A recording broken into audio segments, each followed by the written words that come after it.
Welcome, everyone. Welcome. Yes. Welcome. I just made a generic one so that I don't have to upload it all the fucking time. I'm tired. I'm tired of being entertaining. I'm tired, boss. I'm tired, boss. I'm tired. I hope everybody else is ready to be very tired. Because it's not going to be a fun show, or maybe it will be. Maybe we're all going to have lots of fun today. So I think I said in the Discord this morning, it's probably just going to be racism news and the rape gang inquiry.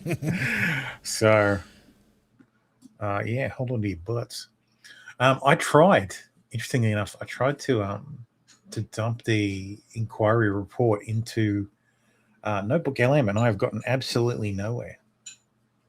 So, okay. What's that? What is it? It's outstanding, is what it is. Oh, okay. Looks like meatballs. Okay. Thank you. Sorry, my wife's been upstairs cooking. So. Cooking some meatballs. Cooking some meatballs, yeah. Anyway, let's get started. So I really only opened Racism News, UK News, and also Aussie News. So we might just get Aussie News out of the way. Fair enough. While there's no one here, because I know how much everybody loves Aussie News. And of course, it's a Facebook video, which means it's from Balder, the only person under the age of 40 who uses Facebook. All children in Victoria will be monitored for signs of autism or ADHD in their first year at school if the opposition wins the election in November. Under the $156 million program, occupational therapists and speech pathologists would be brought in to assess students and support families in the early stages of diagnosis. The pledge is expected to be announced at an education summit in Melbourne today. Oh, well, there you go. There's going to be a lot more autistic kids in Victoria. Yeah. RC most affected. I get the feeling that if this would happen when I was going through school, I'd be diagnosed with autism. Oh, there you go. Costy says he's here. That's good. Welcome, man. Welcome. Pauline Hanson has today delivered her first National Press Club address in her 30 years in politics. So, what did Channel 9 say? A debut 30 years in the making. Pauline Hanson has delivered her first National Press Club address, and she didn't hold back. Can you believe her appearance racist? sparked protests outside and a brief stage invasion inside. Belly Faye's the One Nation leader declaring multiculturalism a failure while promising to gut the AB. I mean, true. Yeah. Because he says, just distracted. End of financial year is an annoying time for me. Yes, I can imagine. Mm-hmm. BBC axe SBS and introduce nuclear energy.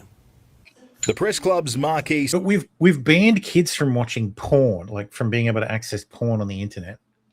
So if she gets rid of SBS, where are kids going to see tits? Shit. Granted, foreign tits, but still.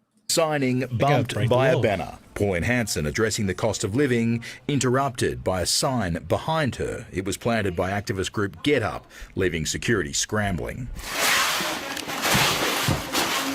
The poster torn down, the senator ploughing on. Is this another first? I believe it is. I believe it is. I get a lot of firsts in my life. The silent protest inside masked a louder one outside. We'd like to fight the right! As the senator unveiled her plans. Oh my God. We cannot. Look at these fucking people. Yeah. It's exactly the type of people who have nothing better to do on a weekday. The one outside. We'd like to fight the right! I'm sorry, flat cap, really? As the senator unveiled her plans. We cannot be a multicultural society. We are a multiracial society, but we must be monocultural. We see what they stand for over. I don't agree with Pauline Hanson. I don't like monocultural means that there is only one culture. I don't think that's what. I think that's what. Yeah, society and it's a should be. shine culture. You can do multiculturalism, But I said on Twitter, I made a post about. We'll watch the rest of this, and then I'll go through my 30 years. On the chopping block, aid to the Pacific, welcomes to country, most of the ABC, wind farms, the snowy hydro, and SBS. You're going to be without a job. I don't know that I would get rid of snowy hydro because the snowy hydro scheme. Yeah, at this point, you kind of done too much. You might as well finish it off. Because this is what's wrong with the flat cap. Well, unless you're an 80-year-old Italian man, nothing. Sorry, if you're an 80-year-old Italian man, nothing. But if you're not, just wear a MAGA hat. Like normal people. Where was it? Anyway. Lost count of the number of different people that Pauline Hanson attacked over that speech. English tests would be harder for migrants. It would be easier for businesses to sack workers.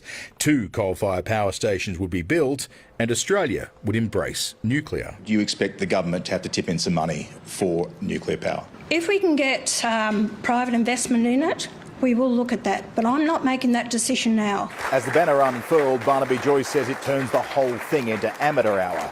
Amateur or professional, it's unlikely the stunt will sway any of the senators. No, it was never gonna. No, it was never gonna convince anybody, any undecideds. It just embarrasses the National Press Club. Yeah, exactly, and makes what's his name, David Shiraz, look like a fucking moron. Mm-hmm. New supporters. They feel demonised and condescended. And they're mad as hell about it. Have these latest polls knocked you around a little bit? No, Sarah, I think it's given us a massive opportunity. But says the man whose party is going to be wiped out in Queensland by One Nation. Oh, yeah. One Nation's going to wipe them out. Because I just started wearing one because I'm starting to go bald. Dude, don't worry about it. Wait, there are literally two drugs that work for baldness with no fucking no terrible side effects like finasteride that literally cure baldness. They're in stage 3 human trials right now. So 2 years they'll be on the market. You don't even have to worry about baldness. Bald will be a choice soon enough. Nice. The Liberal National One Nation coalition isn't a simple fit. Tonight, Barnaby Joyce says he's suited for shadow treasurer. We can't have Pauline trying to cover everything, as I am focusing on Treasury. I don't think that's unreasonable. But the actual shadow treasurer giving this character assessment of Barnaby Joyce. This is a man who has been consistently disloyal to his party, disloyal to his community, and so I think it raises disloyal to his own leader. All 2 years from the next vote. Charles Croucher. Yeah, all of this is so premature. Like, holy crap. Joins me now from Canberra. Charles, good evening. You have new details about today's stunt and how it was pulled off. Evening, Pete. Tonight, the Press Club says the federal police are investigating and the device appeared to be installed yesterday afternoon by 2 people. David Shiraz, who currently works for GetUp and is the high-profile husband of former Liberal staffer Brittany Higgins, was in the crowd, as you saw in our story. Tonight, Pauline Hanson is, according to the polls, the most popular leader of the most popular party in Australia. Today, which is, 33% net approval. Like, I appreciate that people like Pauline, and they like Pauline more than everybody else, like more than every other politician, but broadly, we hate them all. Yeah. We fucking hate them all. So... saw the vibe of One Nation's plan for the next election. The policies weren't fully formed, but at this stage of the electoral cycle, they rarely are. This was a rejection of the small target approach favoured by previous oppositions. There was plenty there for Pauline Hanson's base, plenty too for Labor's election machine to target in the future. This is the problem too, because the coalition fell for it as well. Is they don't lay out a policy agenda. They don't say, we're going to do this, we're going to do this, we're going to do this. And when the media ask them, oh, are you going to do this? They're like, oh, we'll look at that if we're in government. I was like, well, hang on. It's the election 6 weeks away. You don't have an idea of which way you're going to go? I mean, if it's 6 weeks, then yes, that's problematic. Yeah. But 2 years? Oh, 2 years, that's fine. Like, if it's 2 years out from an election, I don't expect you to have your policies down pat. Like that's not reasonable, because who the fuck knows what'll happen in 2 years? But 6 weeks, like, come on, Dotto, fuckwit. Yeah, that was bad. So,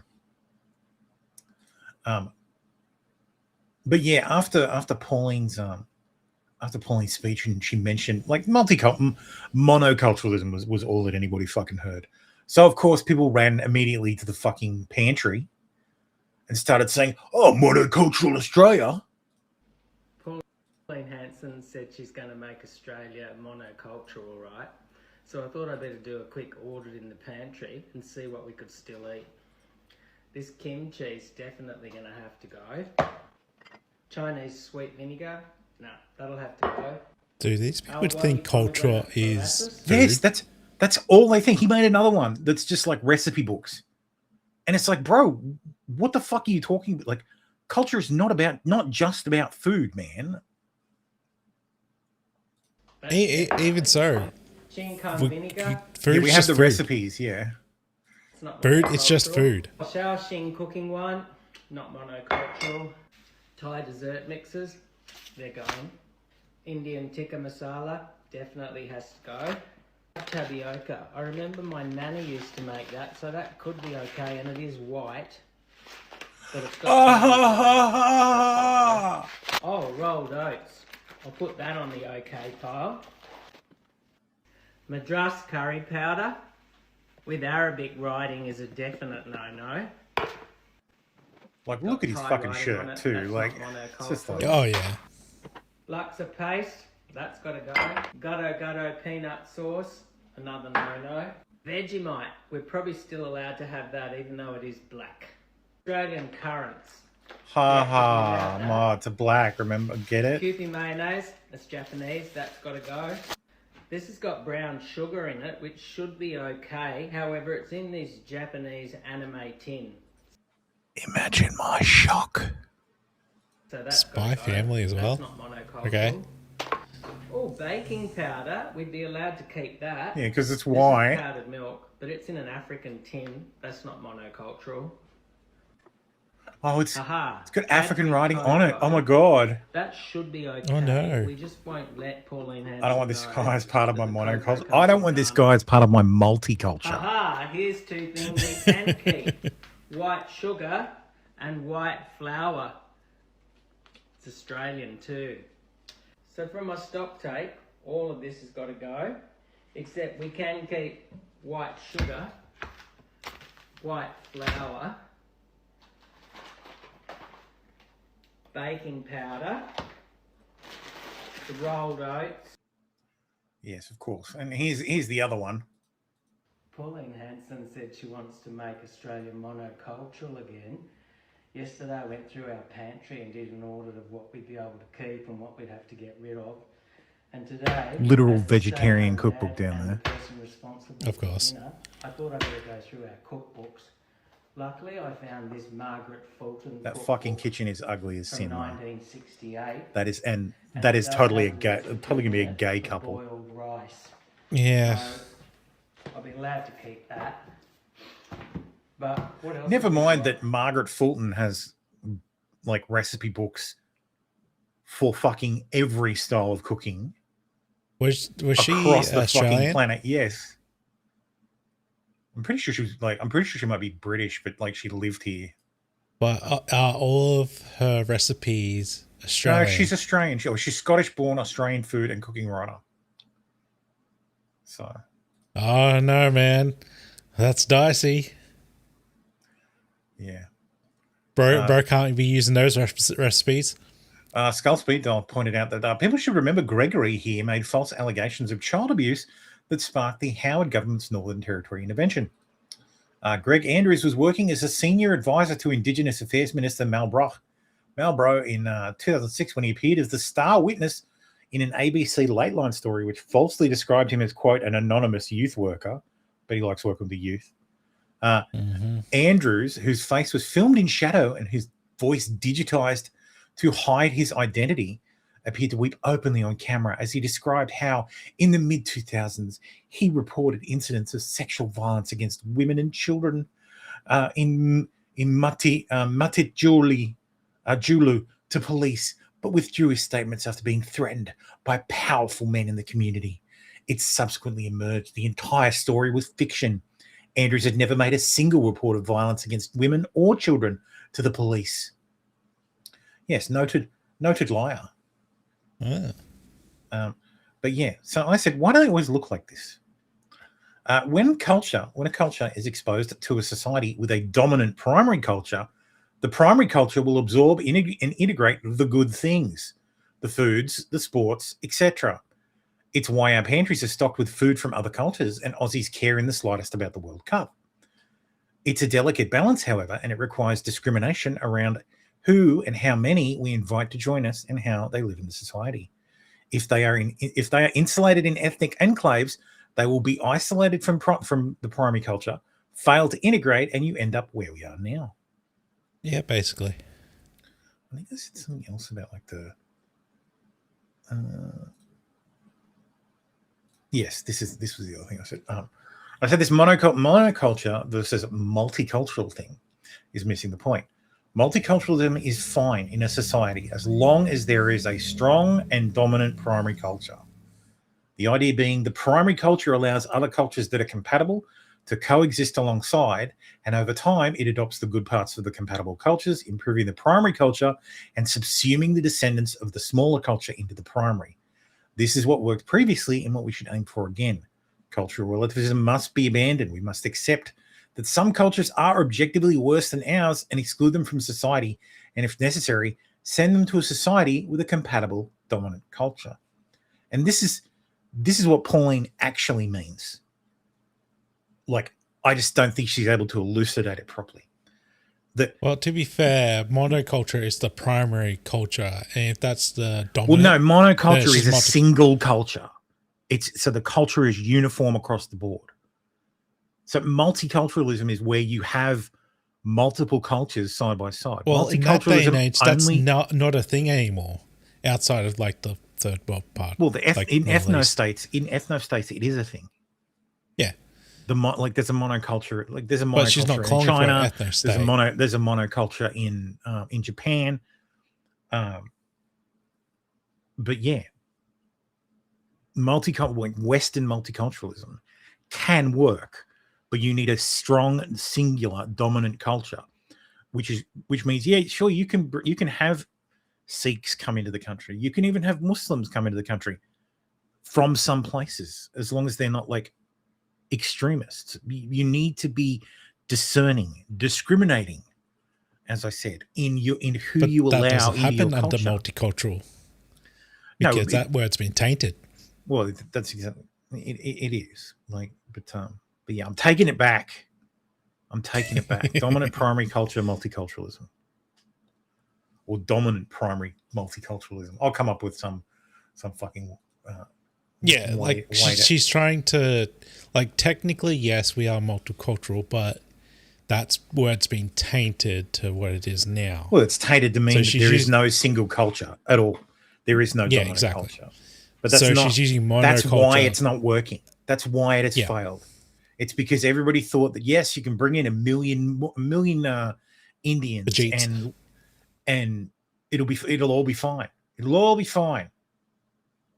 So, and it's not. Yeah, it's not going to work. It's going to tear everything apart. So, and we'll end up with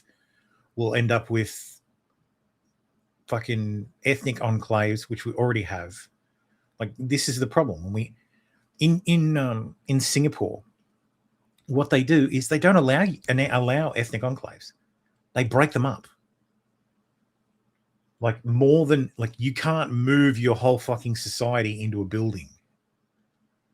There are literally built rules around this because Lee Kuan Yew, was it Lee Kuan Yew? I don't know. Founder of Singapore, Lee Kuan. Founder of Singapore, Paul Lee Kuan. Yeah, Lee Kuan Yew, barrister and former Prime Minister of Singapore. Yeah, so Lee Kuan Yew had gone to the UK and had gone to Australia. He'd visited these places and had seen the effects of multiculturalism. It was like, yeah, we're not doing that here. Like he saw down the road what was happening and went, no, we aren't doing that. Because this shit didn't pop up overnight. Like there's been ethnic enclaves in Western Sydney for years. Oh, yeah. So, and I saw someone talk about how like, the rape gangs thing was just it was just a response to the invasion of Iraq. Like, it was a response to the war on terror. The rape gangs in Sydney, that was just a response to the anti-terror measures. And it's like, do you own a calendar? Because the Sydney rapes, like the rape gangs in Sydney, happened in 2000, before 9/11. So this like, we're doing it because we're doing it because you occupied Muslim lands. What are you talking about? No, it isn't. You did it, but you did it because this is your culture. Because your culture sees women, sees white Western women as hooers because they're not covered in the hijab and they are liberated. So, yeah, again, inferior culture that is not compatible.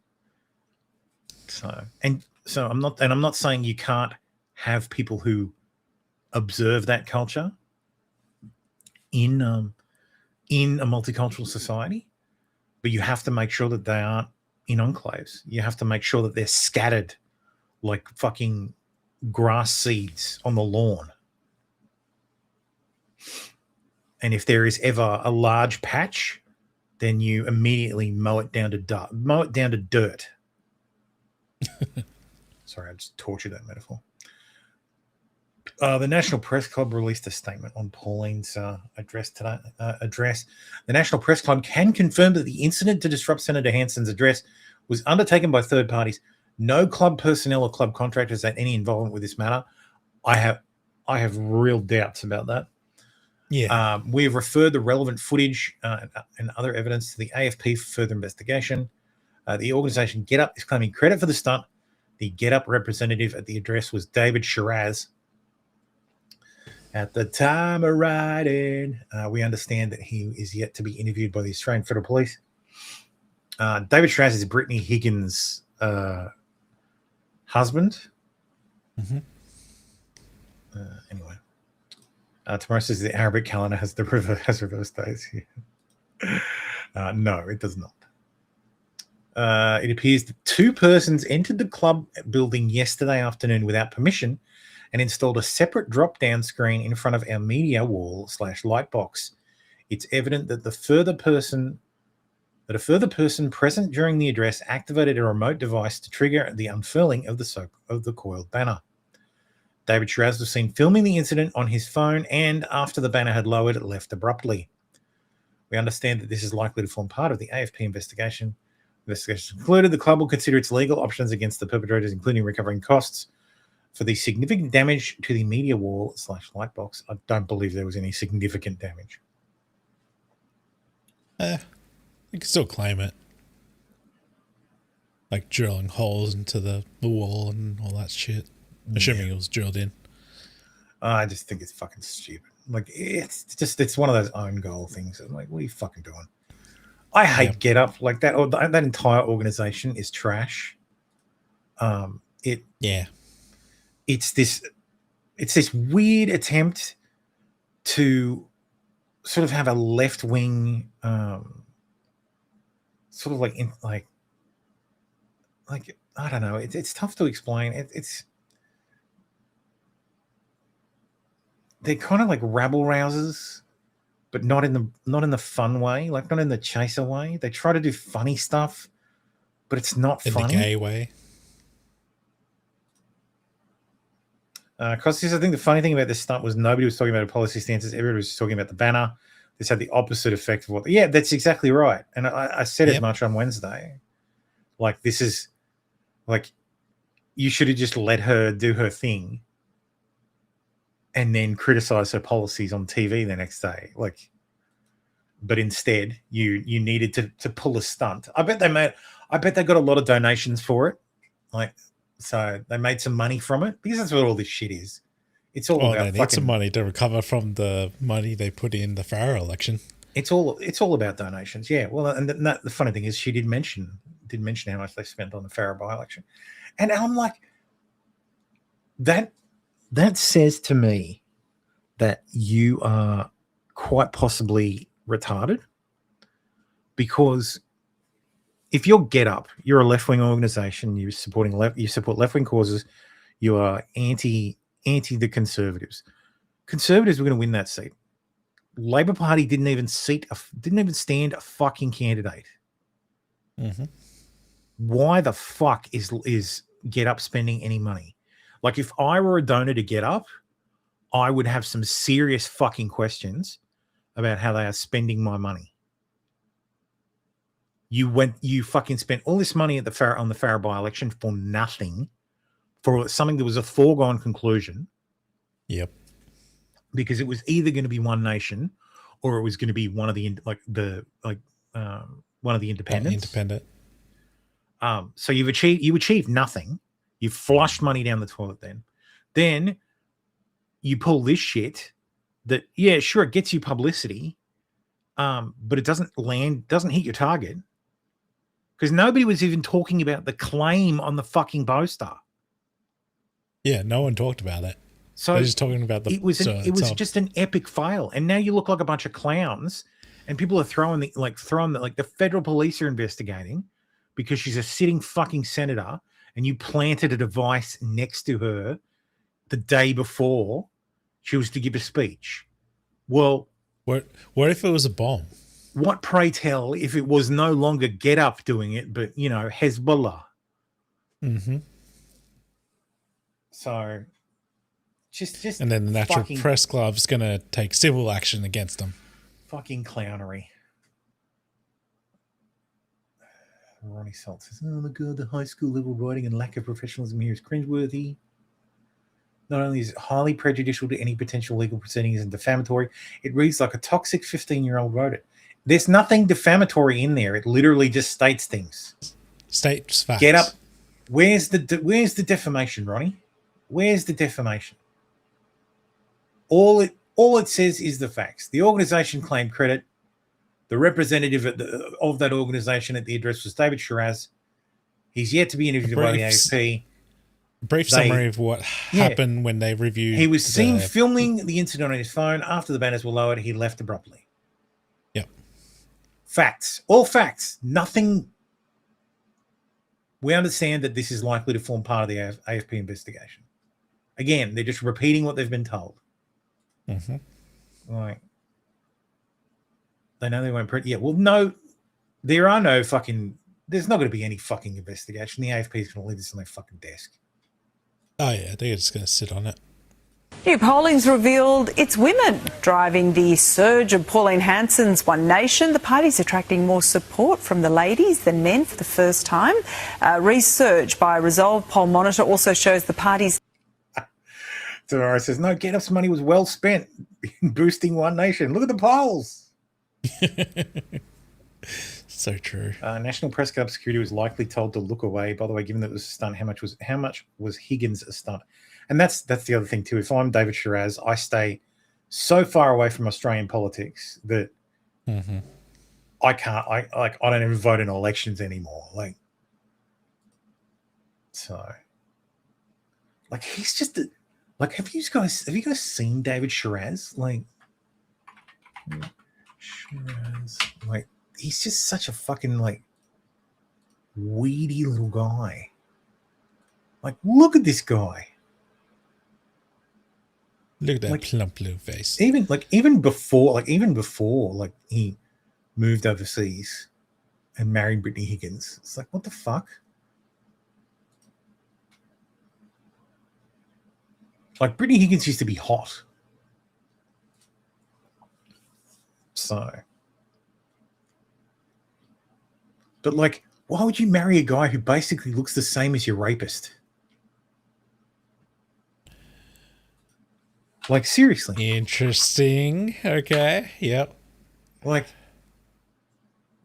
the only difference is Bruce Leeman has a fucking beard. Which means he's figured out that a beard defines your chin. Holy shit. You are so right. Like, look, here's Bruce Leeman without a beard. Here's David Shiraz. Here's Bruce Leeman without a beard. Here's David Shiraz. Here's Bruce Leeman without a beard. Here's David Shiraz. It's the same person. It looks like that guy likes Bruce's sloppy seconds. Oh, God. That's not true. She was hot. Hang on. Let me find it.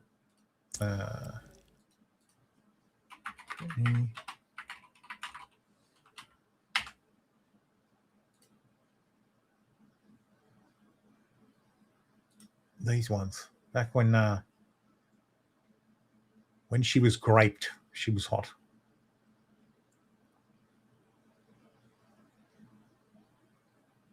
There's not a lot of photos of her before that. That's the problem.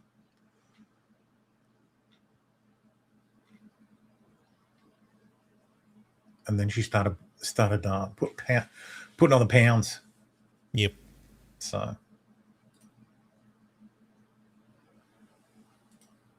But yeah, anyway. It's gaining ground amongst younger Australians, wealthier voters, and also inner city residents, broadening its traditional base. Disco put me in the corner again, so I can't chime in on the Ram conversation at the moment. What did you do now? Nah, bro, filter alert. I would have banged her. I would have. Granted, I wouldn't have raped her at work, but still. I should have claimed that you raped her. Qantas to show their wild polar route for the new non-stop Sydney to London A350 flights headed over the Pacific. So this is something new and novel for us. 20-hour direct flight from Sydney to London. Yeah, London. Gross. I mean, that'd be weird. Like, you spend most of your time over the water. Like, you get to experience 2 sunrises, I think. To be fair, you're heading to the US, you're over a lot of water as well. Oh, yeah. But you get to fly over Greenland. Yeah, that'd be good. So.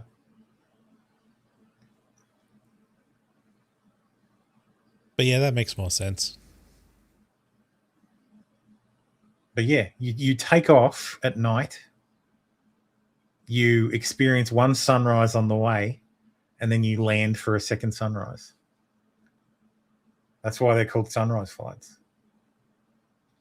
So I think it's cool. I know that's not super impressive, but whatever. The US beat us. US blanks Australia for knockout round clinching victory, wins the Group D with Captain America sidelined. So yeah, they beat us 2-0. Not bitter or anything. No, I really don't care. Honestly, I'm pretty sure we've lost to at least 3 separate. Like, I think we've lost to the hosts in 3 separate World Cups. So. Fair enough. Bob Tube says, Stabby, she just said Chubb's political grifter who was paid out for being graped and then she lost it all being sued. To be fair, I do think that that case was some bullshit. But anyway. Anyway, let's do racism news. Go on, say the M word. Go on. Fuck you, nigger. Okay. Nigger. That's racist. Racism news. That is a good point, tomorrow. Greenland could be an active combat zone someday between Britain's single destroyer and some other nations. Yes. Now I understand why they enslaved you.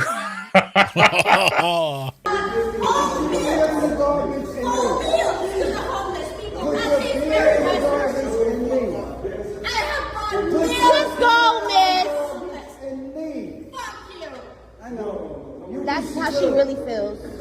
You wish you could. When you're it was white women like you. It was white women like you that brought me on the Let me understand why people are racist. Now I understand why they fucking enslaved you. Wow! You understand why they enslaved us? Yeah, don't you? Yeah. Is that what you're saying? Dude, look at the NBA and the fucking like NFL. You don't understand why they enslaved you? I need cotton picked. I need fucking like a plow dragged. Like, what the fuck? Yep. We deserve to stay a slave.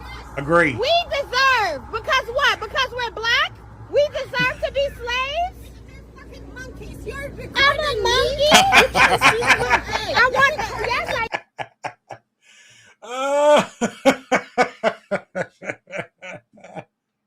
Got him.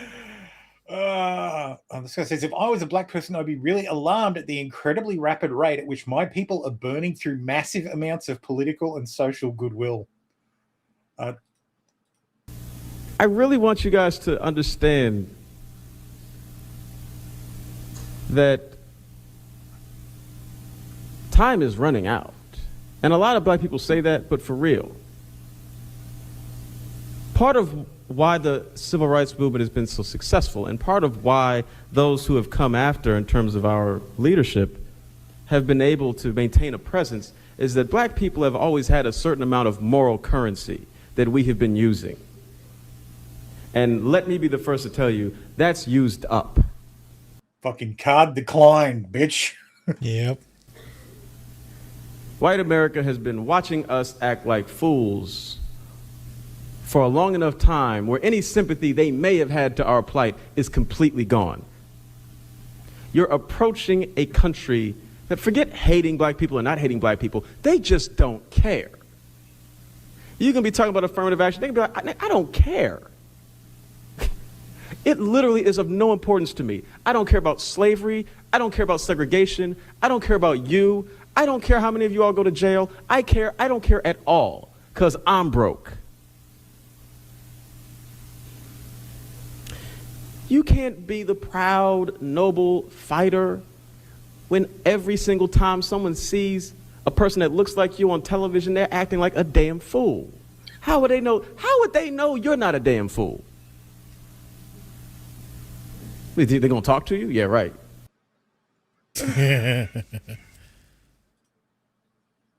When you're called a racist, or you're called a bigot, or you're called right-wing, which I don't even think we are, I just think we're the common sense party, the three key words are, I don't care. Yes. So Yep. Yep.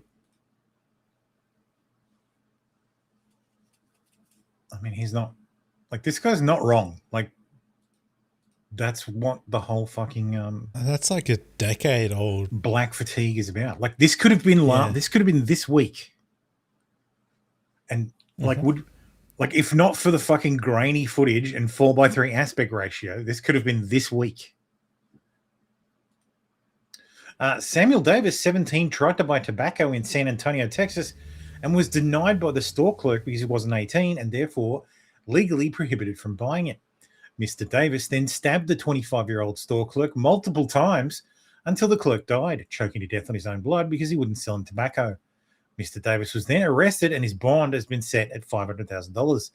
Taxpayers will now spend months, years on his criminal trial and then spend millions of dollars housing him in a taxpayer-funded jail. There are multiple angles of security camera footage showing Mr. Davis killing the clerk. Guilt isn't a question. Advocate for the death penalty quickly in cases like this accordingly. I do think that there should be, like, and this guy's pointed out straight away, yeah, you can't execute under 18s. That it should be as simple as that. It should be as simple as we've got you dead rights. We have you on camera doing the fucking killing. We caught you literally red-handed. The knife was in your hand. 5 police saw you do it. It's on fucking video. You're covered in the victim's blood. Like, you just admitted it. Your argument now is why we don't even bother with the on- trial. We don't even bother with the trial. We just shoot you in the fucking head. No. So the government only has to fuck. I'm done, man. I watched Citizen Vigilante last night, and I'm over it. I'm over all of it. I'm like, okay, this is how we have to handle it. It's not a great system, but the rule of law needs to still be in place. No, fuck the rule of law. Or you get anarchy. No, we can have the rule of law once again when we are a high trust society. So, Bob Tube says the whole movement is in trouble when white people accept being called racist and embrace us. Then it's the 30s all over again. Don't behind the stomach, or I'm a nigger. God damn it. If you drew a penis nigger, they would call you racist.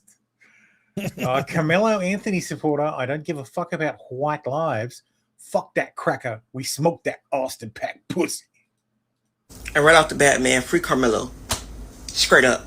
Straight up. Yes, I agree. Free Carmelo from this mortal coil. I don't give a fuck about no white lives. All lives don't matter over here. Because agree. Yours especially. On the daily, we get killed. And ain't nobody got shit to say. But when one of ours is protecting themselves, they get ambushed, they get threats, they get all of this. Fuck that cracker. We smoking on that Austin Pack pussy. Like, I don't care anymore. Because it ain't no good in this shit. It ain't nothing good that's in this shit. But they trying to lay the law down. All that shit. Y'all gotta give it up. Y'all gotta give it up. It ain't over. It ain't over. Free Carmelo, man. Fuck it. Fuck him. Yeah. It's a lovely person. Karen Hollis, 23, was kidnapped by a career violent criminal, Randall Lendell DeJourney, 43, in Alabama. He held her captive and repeatedly raped her. After approximately a week in brutal captivity, he choked her to death, then repeatedly raped her dead body before dumping her corpse on the side of the road. He was eventually arrested, and his bond was set at $15,000. That's not a misprint. His bond was set at $15,000 for rape, murder, and rape of a corpse. Has this case been reported on by the national media? I certainly haven't seen it. If so, plan accordingly. Thank you for joining us. I'm Muriel Bailey. And I'm Ashanti Ford. Now, what was initially a missing persons case has now been ruled a homicide by the Tuscaloosa County Sheriff's Office. The suspect, identified as Randall DeJourney, is in custody with the Tuscaloosa County Sheriff's Office and is now charged with murder. ABC 3340's Faye Fox, she's been working for you. And Faye, you spoke with Karen's family, and they tell you they were actually face-to-face with the suspect the day before she went missing? That's right, Ashanti. The family of Karen Hollis tells me they were helping her move out of her apartment in Northport when they say they met Randall DeJourney, who they say told them he was going to take over Karen's lease. This new Ring doorbell footage shows Karen Hollis in the early morning hours on May 8th, shortly before she was reported missing. In the video, she can be seen on the stairs of her apartment, holding a blanket and talking to an unknown person off camera. You need help. Investigators say Hollis was killed inside her apartment. Her body was later found 8 days later on May 16th off the side of Interstate 20 in Greene County. Just hastily discarded, just trying to get away, yes. Would not have seen her if you'd have driven by in a vehicle. You know what I don't understand? Why aren't there more cases of police just shooting these guys in the head? Like, oh, we've got him. Okay. Yeah, he raped and murdered a girl and then raped the body, then just dumped it. Yeah. All right. On your knees. Blam, blam, blam, blam. He was coming right for me. Are you sure that you have the right person? Don't care. Don't kill because of the them. tall grass. Just kill them all. Dude, these are fucking career criminal. Career criminal. Tuscaloosa County Sheriff Office says the suspect, Randall Adele DeJourney, is now charged with murder. Investigators also confirm a preliminary autopsy shows the cause of death was asphyxia, and the manner of death has been ruled a homicide. Now the family of Hollis is speaking out. Well, May 7th, we went down there to get her mattress and her other stuff, and that's when I met him. I knew he was trouble just by looking at him. Yeah, he told us that he was taking over the lease and everything. The family says they went to help Karen after she expressed that she did not want to remain in her apartment. She was real cheerful and happy. Happy to see her family pulling up down there to help get her stuff out of the apartment. She begged me on my phone, "Mama, please, y'all come help me get my stuff." Police say the investigation remains active. The family says they are still searching for answers. We can't sleep. We can't eat hardly. We just go day by day. Just remember the last day we saw her. I just want the person responsible for what he did to my daughter. Everybody, please remember my daughter and don't let her memory fade. Yeah, it's all so tiresome. Anyway, let's have a little bit of joy. World Cup tourist from South Africa gives his take on the USA. Okay, cool. It is 12 o'clock at night. Look at this. Look at this. Look at this. Look at this. Nothing. No one. I mean, completely spotless, clean. I just took a walk all the way down there. Midnight. It's freaking midnight, and I'm completely safe. And I'm a white person walking around. That's so cool. Look there. Those trucks. Nobody's trying to rob them. No one's looting them and smashing the back of them and stealing stuff. If a truck drives that slow in South Africa, they literally will break open the back and loot it. I mean, it is awesome. And here's me. Who's they? A white guy walking around at a gas station. That bridge, I'm going to go for a walk underneath that bridge now. You know what's going to happen to me? Absolutely nothing. Absolutely nothing. He was stabbed by a homeless man. Safe as can be. Man, I really hope people don't take this for granted because America is safe. America is clean. America is friendly. Look at that truck right there. It's not being robbed. Oh my goodness. It's actually not being broken into. Look at this. Let me show you. There's no druggies. There's no people vandalizing. There's no people sleeping everywhere and stealing everything. Just simple freedom. You can actually walk around at night as a white person in America. Well, a little bit red, of course, because I got a real good suntan in DC. But look at this. You just go, the stores are open 24 hours. Oh my goodness, no ways. Come look here. Let me show you this. Look at this, look at this, look at this. This is so cool. So cool. There's no bulletproof glass. I mean, look at this stuff. Just there's not even locks on the ice. There's not. I mean, that stands there all night. And look at the trash cans get used. Look at this. Look here. Look here. No security measures at all. Do you realize how rare this is around the world, especially in South Africa? Look at this. Man, I can't. This is just awesome. I love it. To live in a civilized country is... Yeah. Look, I'll walk in front of this truck. He'll slow down and stop for me. And I'm proud he just lets me walk. He doesn't try to run me over. American. He doesn't try, and it's actually a black guy driving that truck. I spoke to him earlier on.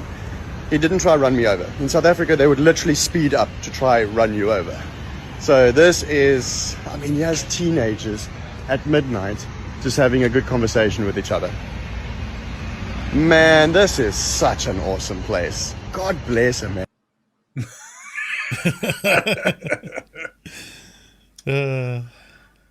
The most Indian thing says the Indian tenant didn't know you were supposed to flush after pooping. Oh, that's disgusting.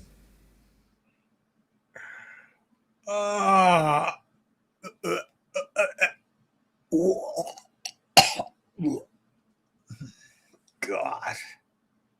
Yeah. Child Place holidays available with. God damn it. Oh, Christ.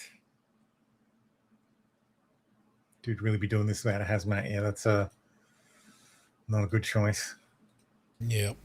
I think this was the Knicks victory riot, for want of a better term. People use trash cans. Yeah. Yeah. No, they just drop shit on the floor, bro. Oh, it's just, let's just destroy the school bus. We're just so happy. Yay. It's all right. Nothing will happen to him. And I don't mean it's because he's white. I mean it's because it's New York. Yeah, basically. What did the fucking school bus do to you, bro?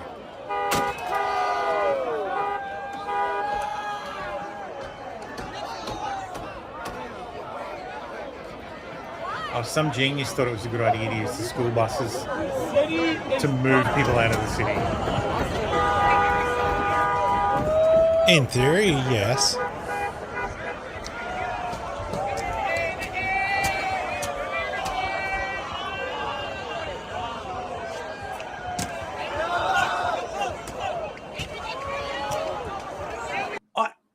I don't know what it is. I can't put myself in these people's shoes. Like the willful like the mindless destruction of property. It's weird. Yeah. Yeah. Yes. Whitey was doing it too. I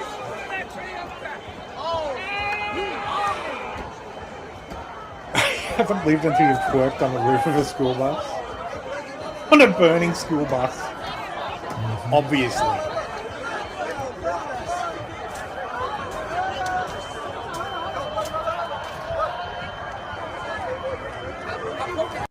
Speaking of twerking, I assure you, white man, it is illegal to escape this. Then I want an entirely new system.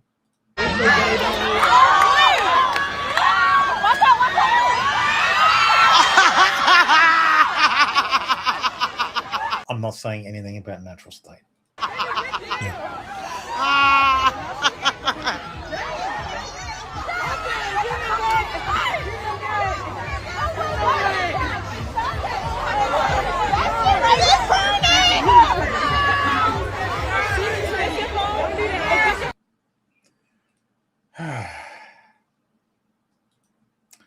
Welcome to Mumbai, Texas.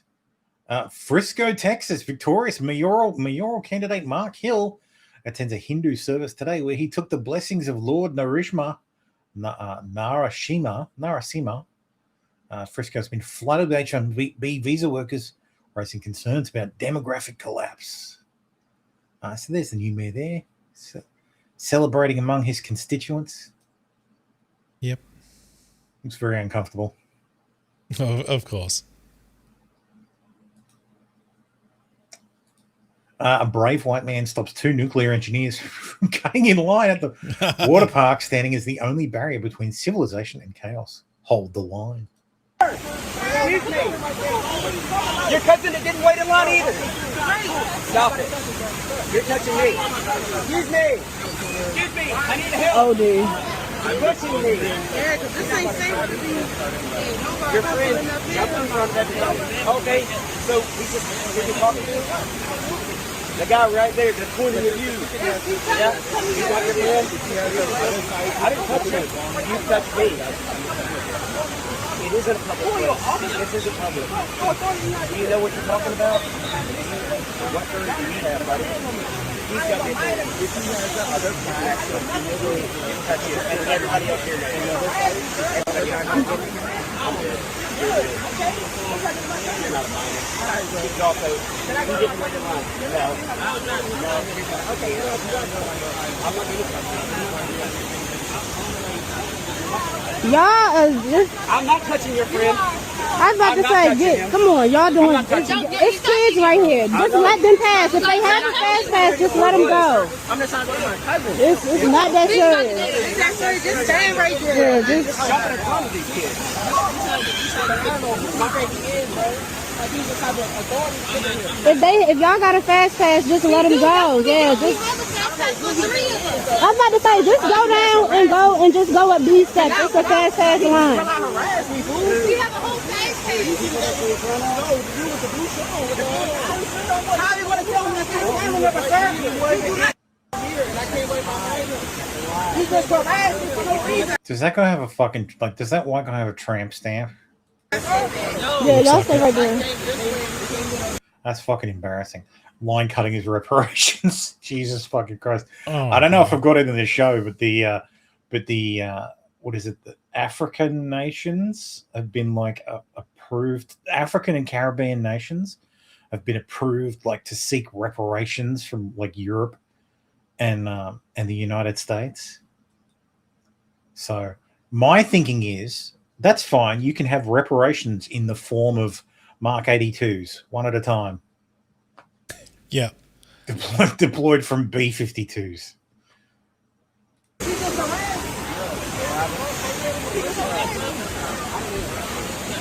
Because they all getting in one tube, so I don't see the point of, yeah.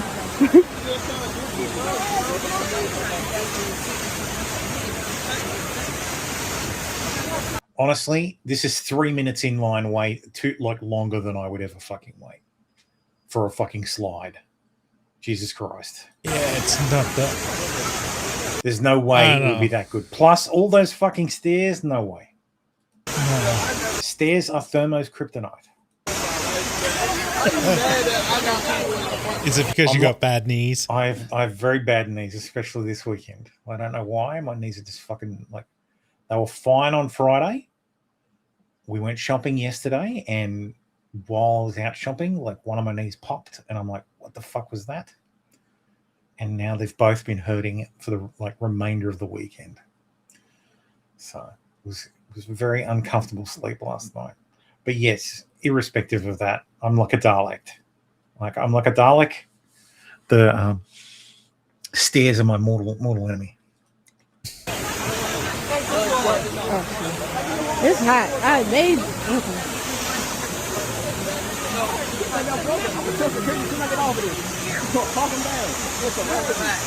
The only advantage is they're all wearing like swimsuits, so there's no they'd have to put in a lot of effort to stab you. Not worth dying over. Yeah. It's a no-win situation. Best thing to do is not go where they are. True. Black people cutting in line as American as apple pie. One of them, in order to justify the behavior, lies and says we have fast pass. Employee arrives. It's revealed fast pass equals bracelet. None wearing a bracelet. Thermo spending too much time on his knees. Yeah, that's what it is. Praying to God that start winning elections. Call me old-fashioned, but I think New York City mayoral announcements should probably be in English. Fucking conquered, man. Fucking conquered. Yeah. It's literally translated. Mm-hmm. You get what you fucking deserve. Black woman runs for her life while being chased by dogs, but finds a white man to attack instead.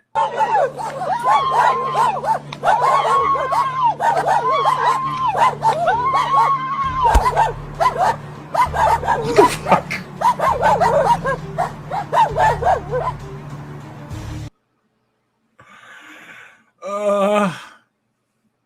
What? Wait, what? Words escape me. The Italian island of Lampedusa, after more than 10,000 illegal immigrants arrived by boat, the African population now exceeds the native population, which is only 6,000 people. Some reports say their numbers have reached 18,000 immigrants. Italians are calling it an invasion. They're doing this all across the West. Deport the fucking lot. Deport the fucking lot.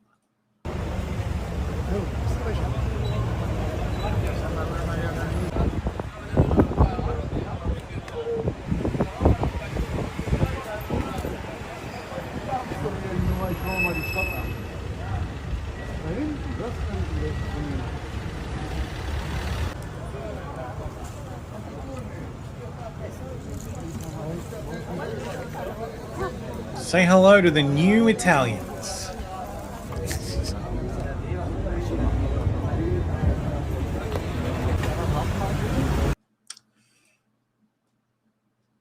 Yep. I saw this coming from the moment he asked how much. Oh, right here. I'll put up right here. How much? Huh? Which one you like? That one's 15, 20, 25, 30. I can get that one for 20. Which one? That one. This? Yeah. How much? 30 bucks. You got cash out? Yeah, cash up and sell. Is there? I can see it. It's nice, man. For 20? 30. 30? Yeah. I think I got some cash in the car. What's your cash out?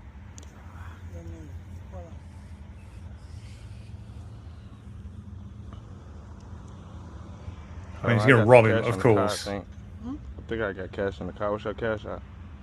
Yeah, hold on, let me. Hey. I think I've got cash in the car. What's your cash app?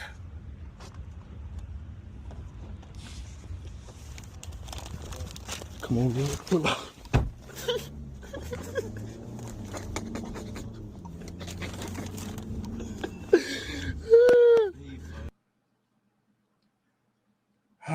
Yeah.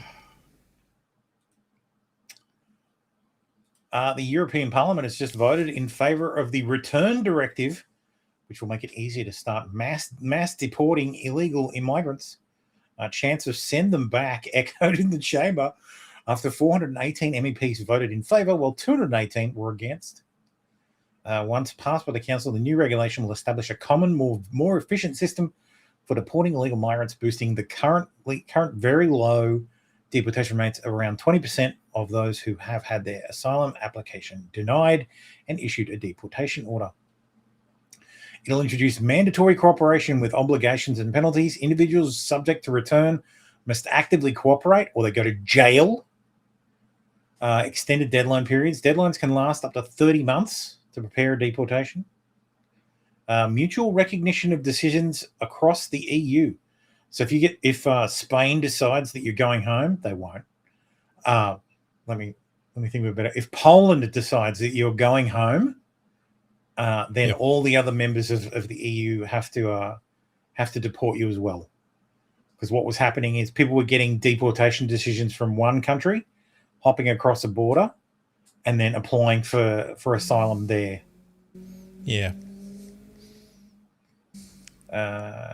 Return hubs in third countries allow transfers to return hubs in non-EU countries by agreement that respects human rights. Well, they're going to go to UK then. AKA offshore processing. Yeah, offshore, i.e. going to UK. Yeah. The French are like, well, what are you talking about? We already do that. We send them across the channel and they never come back. It's the shortest non-EU country that respects human rights. Just dump them there. Faster enforcement investigative tools, shorter voluntary departure windows, generally less than 30 days or immediate, quicker forced removals for non-compliance and security risk migrants, and new powers for search and seizure to gather evidence against illegal migrants, combined with longer entry bans of up to 10 years and stricter rules for migrants classified as security threats who try to re-enter Europe after a previous deportation. It should be for life. For fucking life. Like, if you come into the country illegally, dude, the black woman's like, yeah, we did it! We did it!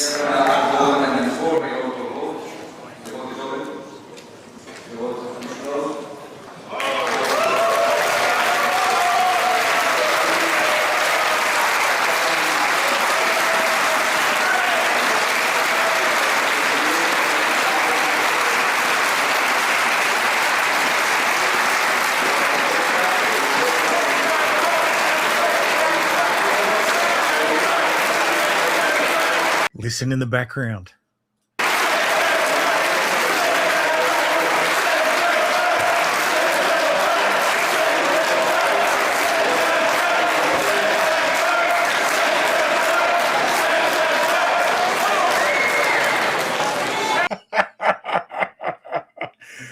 Yeah, Europe finally got sick of The it. EU has had enough.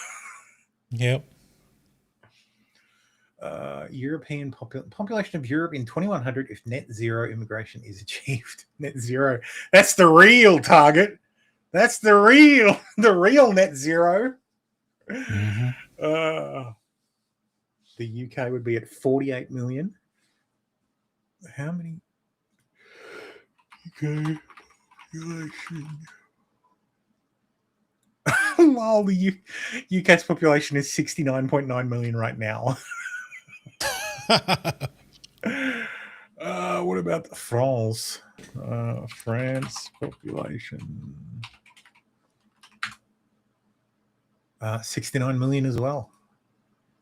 So they lose 10 million people. It's fucking great. Dude, this is how it should be. You guys go back to Africa and just wait. If we don't handle our demographic collapse, that's fine. We'll all be dead and you can take over anyway. Yeah. You can live in the ruins. The issue is the they people who survive. They don't want to wait for the Europeans to die out. Tragic, this little girl didn't invent that venom. She inherited it from the adults around her. And just like that, the cycle rolls on. With them pee on your head. Shut the fuck up, I'll beat you right to the ground, bitch. Because you the one just started it, bitch. Your big black ass. Wait! Get the fuck off me. I will be washing my kid's mouth out with soap if they spoke to anybody like that, and they're in their like late 20s. So yeah. SPLC boss funneled $1.2 million to lover in neo-Nazi group. The pair even had a joint bank account. Wow. Based.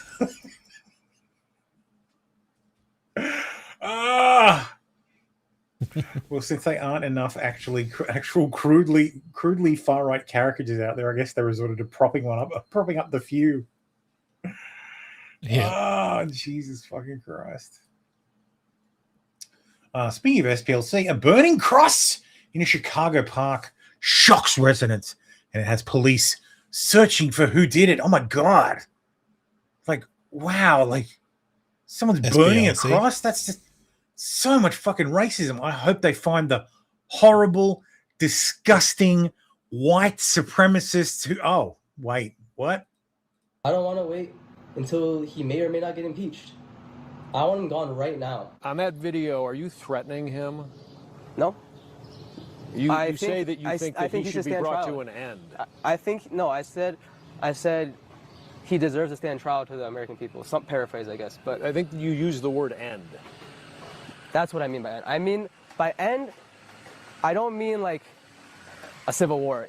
If that is the imagery that you're trying to imagine. Lou says he built this cross after carrying wooden slats from his near West Side apartment to Grant Park last Tuesday afternoon. He showed the red ball cap that he put on the top beam and used lighter fluid and toilet paper to get it all going. I put a red hat to signify the MAGA hat, the Make America Great Again hat.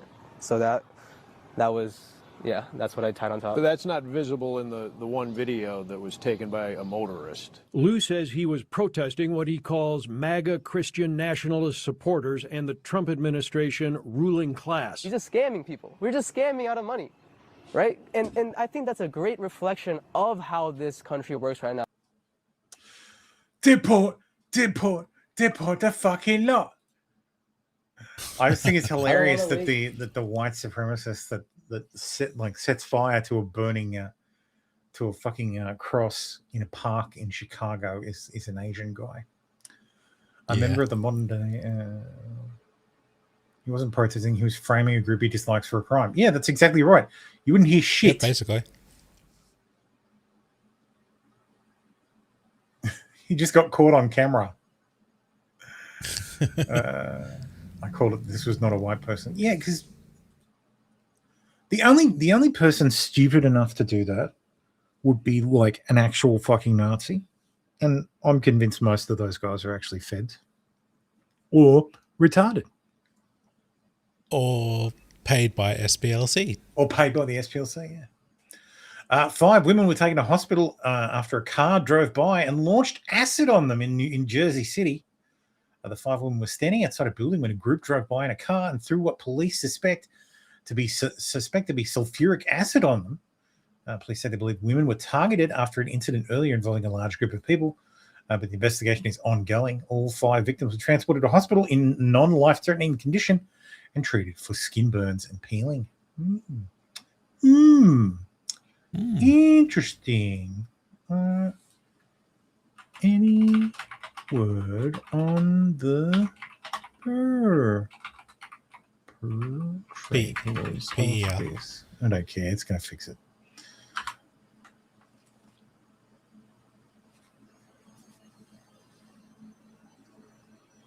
One juvenile. Oh, juvenile, hey? 2 suspects on a moped. A moped, eh? That's certainly an interesting choice of vehicle. I know an ethnic group that uses mopeds in their attacks in London all the time. Because they may have exported the method, but we don't know because they haven't revealed it. And of course, you know what the Coulter rule says. Yeah. That when the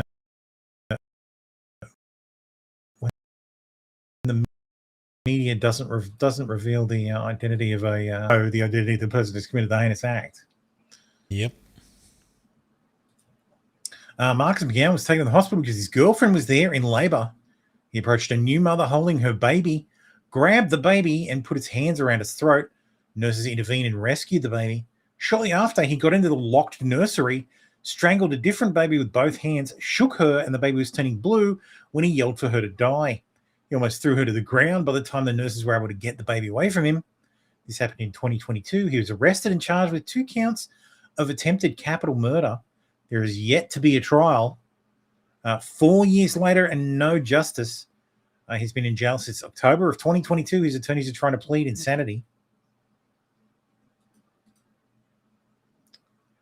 Why did you make a 3-second video that doesn't do anything or have any audio? That's quite retarded. It's probably good for the algorithm or some bullshit. Maybe. This page does not exist. This page does not exist. Must have been super racist. Must have been mega racist.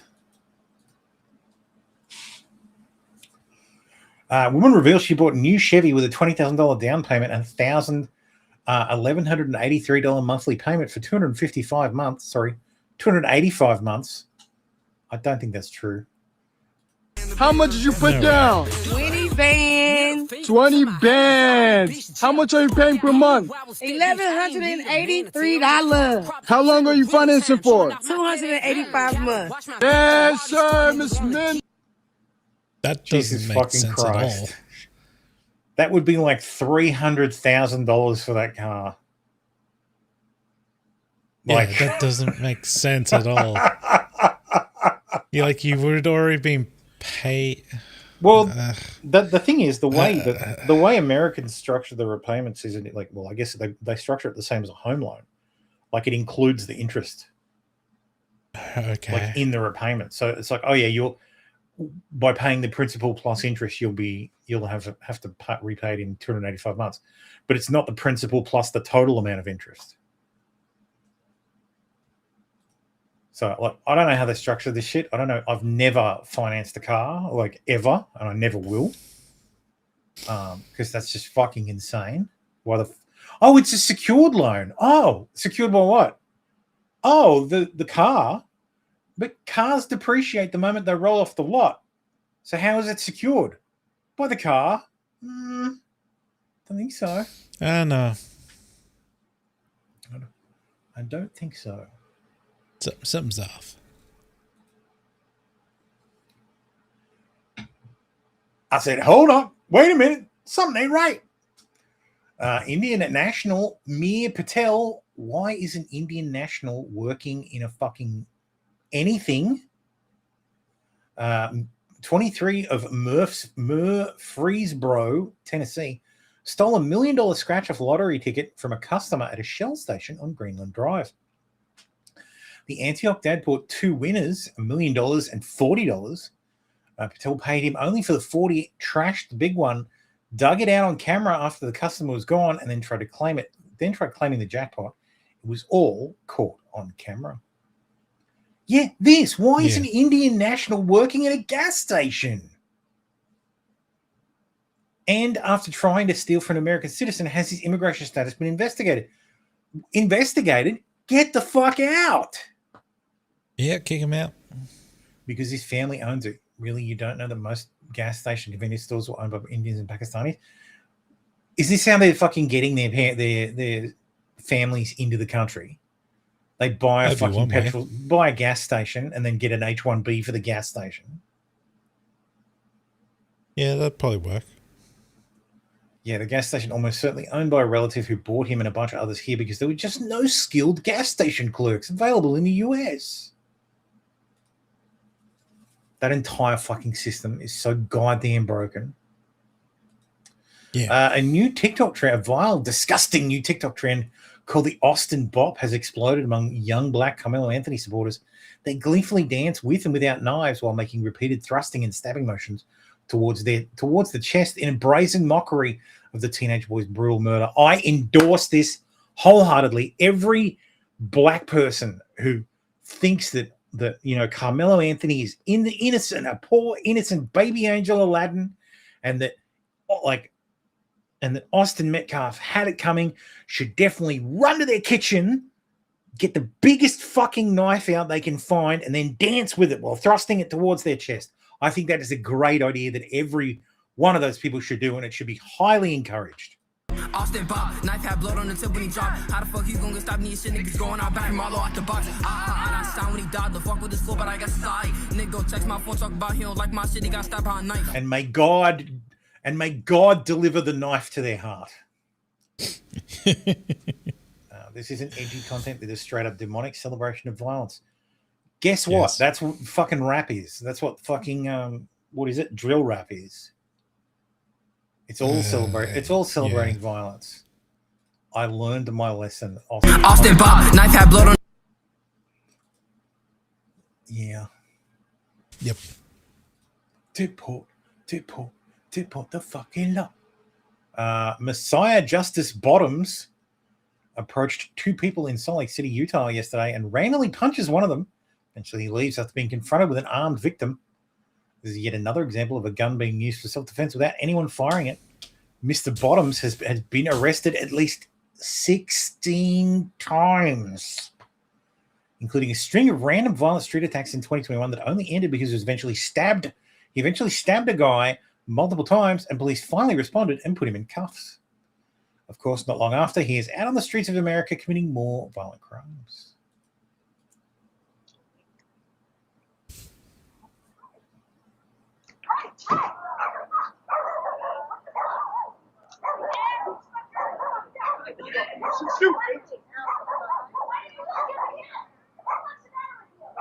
Oh, it's the chick who's fucking armed.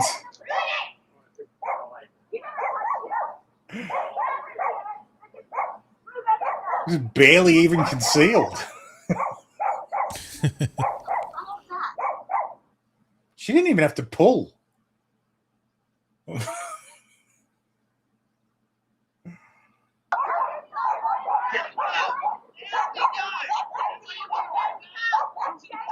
Yeah, she's got it out. There you go. He came back again.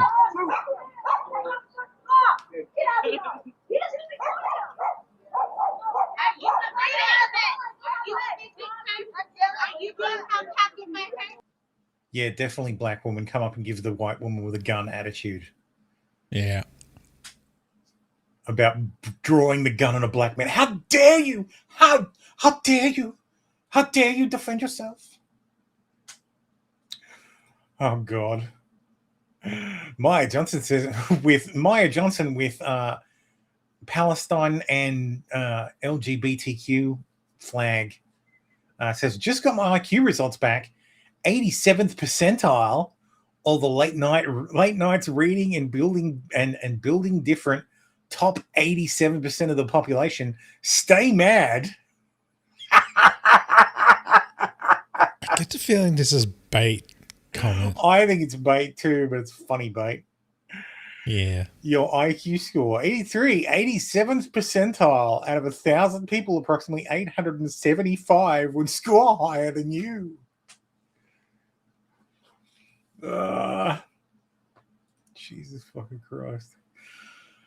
Didn't do nothing, attacked a white girl from behind, and the savages around her not only knew it was going to happen, but waited for it so they could record it, then went after the boy who's trying to defend her. The whites are not safe around these thugs. The chilling part is this video was posted yesterday and already has 200,000 likes. Yeah, but if it's on fucking TikTok, 200,000 likes is basically nothing. Yeah.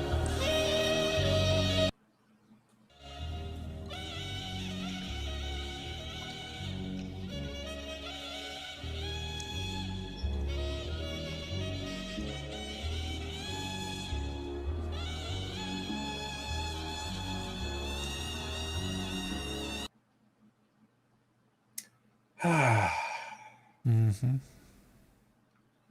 Kids fight. This is something that, dude, this is bait. PhD in Black Studies, hip hop historian, sneakerhead, Muslim, reparation, and DEI. No. Maybe it's different from where Mr. PhD, from where you are. Mm-hmm. Man, I don't know where you come from with your sneakerhead. Fucking Christ. Round blacks never relax. Why is there diet culture on the parking meters? Why do we have on the parking meters, sometimes I diet, don't feed me on the following holidays? Why are we promoting fat phobia and Lady, please. diet culture, even on the parking meters?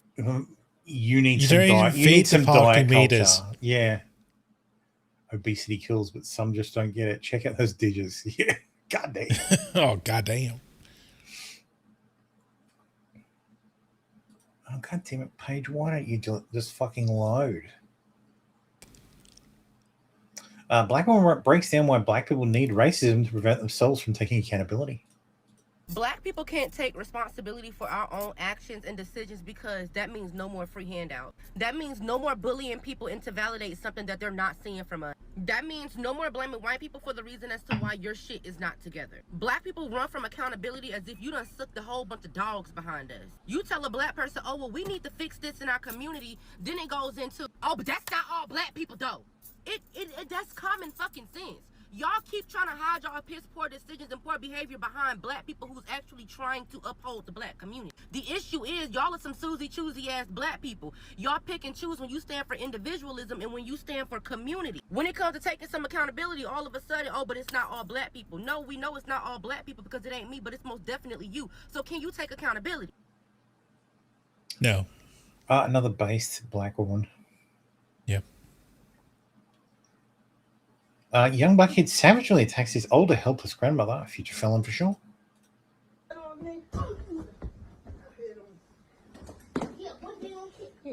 I would smack the black off the kid's ass. Like, what the fuck?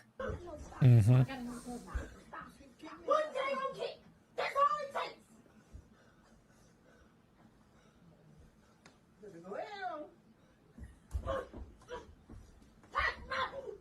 All day, all coming in. Get the hands off me. No. Y'all, come on. Come on. Dude, if that's mama in the background, that ghost gives with no fucking hope. I think it's the mom who's recording. Mohammed Hussein went to the Texas Republican Convention to convince himself he had a place in the GOP. He left in tears. What he found was a party that didn't want him, that told him to leave the country. Get the fuck out. Hello, ICE. This is a Muslim guy crying at the convention hall. I think he misses his family back home. I haven't read the story. I might actually read the story. Let's have a look. Muslim delegates and attendees hoped to participate in the state's Republican convention was shunned and rejected by members they espoused themes of party unity ahead of the November election. Yeah, party unity, bro, not fucking racial unity. Yep. To some extent, Muhammad Hussein knew he was preparing to enter the lion's den, but then he made the decision to attend the Republican Party of Texas convention to confirm for himself that he had a place in the GOP, even as members of the party have called for months about the urgency of ending Sharia law and the so-called Islamification of Texas. There are communities in Texas that are being bought specifically to turn into Muslim communities, like private communities. So, and considering private white supremacist communities get no end of fucking harassment, I think those ones should too. Yeah. So, because you cannot allow ethnic enclaves. So they are corrosive to society. And when shit hits the fan, they are breeding grounds for fucking terrorism. Fuck, the Western Sydney is responsible for something like 90% of the Australians who joined ISIS. Like, yeah, it makes sense. That's insane. Like, and it's seriously, it's like 3 electorates. So, fucking shatter the enclaves, man. Don't let them fucking root themselves, like put down roots in an area and then take over. I've seen so many fucking videos this week of like, oh, these are the first call to prayer from our new mosque in Western City. I'm like, what the fuck are you doing? Like, the entire purpose of the call to prayer is, like, in Western cities, is to remind you that they've taken over. Hey, look at me. I'm the captain now. That's its only fucking purpose. You think Muslims don't own watches? That's like attended by government press conferences. Anyway, I don't care. I don't care about the poor hurt feelings of the Indian Muslim guy. Yeah. Fuck them. Fuck them. Fuck them. They aren't doing this out of necessity. They're doing this because they don't want to pay a couple of bucks to get somewhere. They're destroying these scooters because it's fun. All right, I'm finna show y'all how to do this because y'all want to know. I finna show you how to do this because I'm on. So how we did it was we had like broke the little screen protector off of it first, like just hammer that up. Then take that little other side of the hammer and like pry that open. You could use the what's that? The flathead too, but we use the hammer. So when you get it like that, you gotta break that little black part of the screen for you to get the wires to hot wire it. So that's what we was really doing. Like, we just had to like break that up to get the. I would put a small explosive in there, just enough to kill whoever was doing it. But it's lime. I think we need to have more of those things that when you fuck around you get killed. Wires to hot wire it to like turn it on. Basically, yeah, that part. So all you gotta do is hit it, and yeah, you got it for it. And that's just. So yeah, they're not like us. They're not like us. Not all cultures are equal. Hours after daughter's birth, father's shocking act leaves community horrified. What the hell? I don't need the audio. Yeah, fuck this guy. Yeah.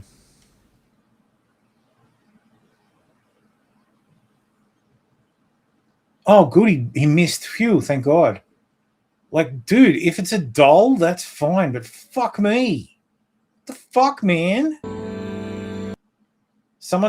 I just wish there was a fucking God out there or some all-powerful being who could see this and go, I've identified this guy. Fly to them, pick him up, and do the fucking same thing to him. Breaking all the bones in his legs. Wow, 7 of the new internal medicine residents at taxpayer-funded Indiana University are foreigners, half are from Pakistan. Does anyone believe no American medical students are qualified? IU has the country's largest medical school. What does this stuff? What does this say? Doesn't show H1B status. Oh, fuck off. foreign physicians in U.S. residencies commentating on the ECMFMG-sponsored J1 visa residence match through NR. Oh, okay, so it's not the H-1B visa. Oh, well. That's different then. Don't worry about it. Oh.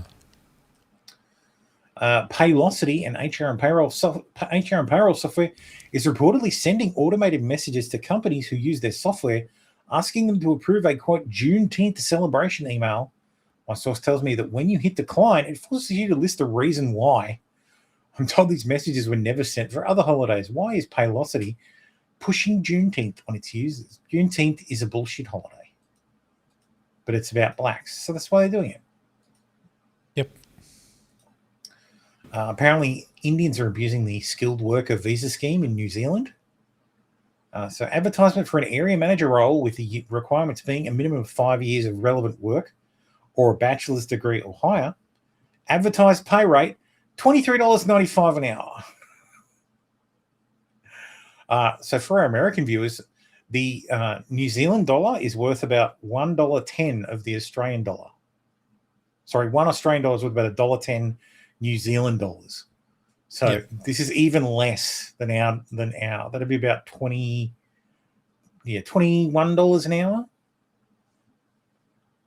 They'll run the ad and provide barely minimum wage to the immigration office that they cannot fill the position.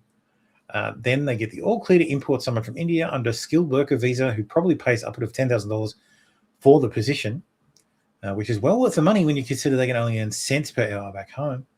It's highly unlikely that any relevant degree or education certificate is provided. It is also fraudulent and fake. Now imagine this on a mass scale. This is our current immigration system is operating. We don't have job shortage crisis. We have a fraudulent immigration crisis. This is the West. Yep. He made sure to redeem max benefits. NZ Punjab Holdings wage subsidy, 5 employees. So he accepts a wage subsidy for 5 employees, a wage subsidy extension for 5, resurgence wage subsidy. Fuck. So this guy. Why is it mostly Punjabis and some grifters like Tommy want more of them? God, it's ridiculous, man. Yeah. They released the footage, more evidence from Austin Metcalf murder trial has been released. So this is apparently footage of the stabbing. Like, you can't really see anything. It's like 2 minutes long, and it happens around the middle. Like, you see him run off, like after the stabbing. One thing I would point out is that it's not pouring rain, unlike some people have been saying. There he is running away after he stabbed him.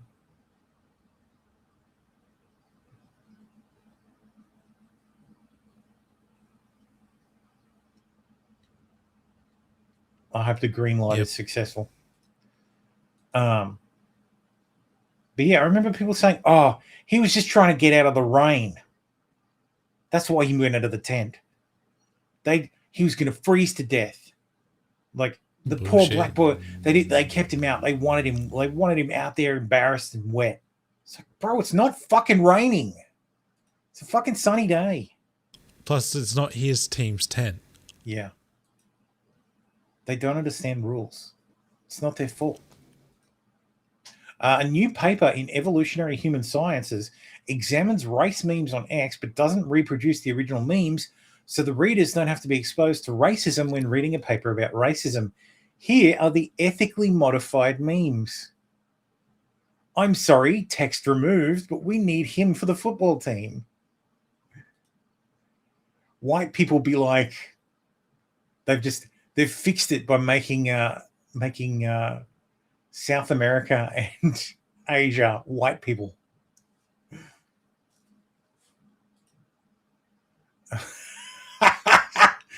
The funny thing is, like, I think I said as much, that these will just end up being the meme as well.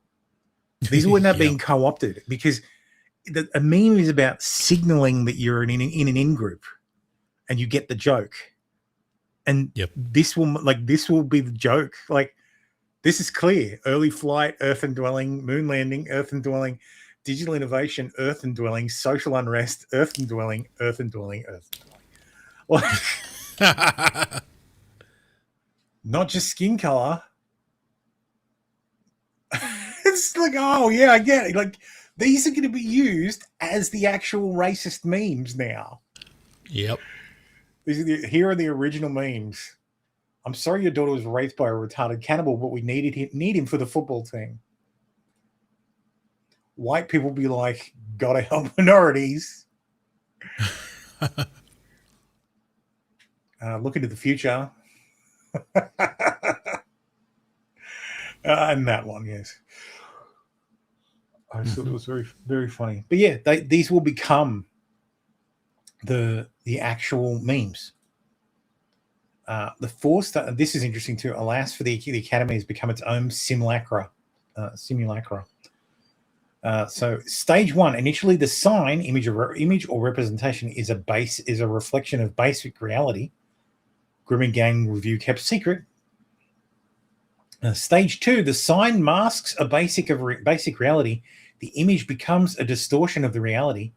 And it's a tweet that says the migration policies of Reform and Restore would destroy football throughout the UK. Have those planning to vote for them thought about that? Stage three, the sign marks the absence of basic reality. The image calls into question what the reality is and if it even exists. I'm sorry your daughter was raped by a retarded cannibal, but we need him for the football team. Stage four, the sign bears no relation to any reality whatsoever. It is its own pure simulacrum, and it's the fucking meme.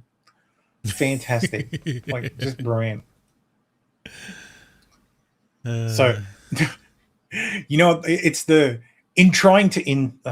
what's it from? It's from a movie. Oh, it's from the first Iron Man film. It's like in trying to stop Tony Stark's is like he's built the Iron Man suit and he's like, ironically, in trying to prevent war, you've given the world its greatest weapon. Yeah. It's like, ironically, by trying to sanitize the meme, you've made the meme even fucking better. So a store in France has put security tags on every Algerian and Moroccan World Cup jersey. On the French ones, nothing. Regardez, ils ont mis des antivols sur la Lady du Maroc. Mais sur les maillots français, rien du tout. Coïncidence, je ne pense pas.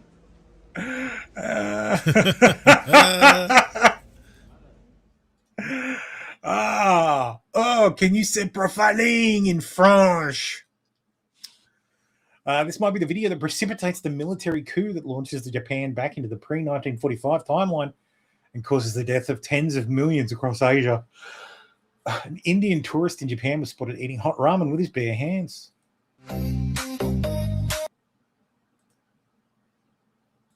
Disgusting.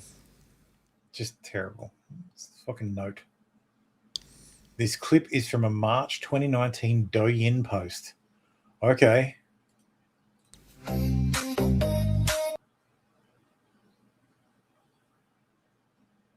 God, getting tired of it.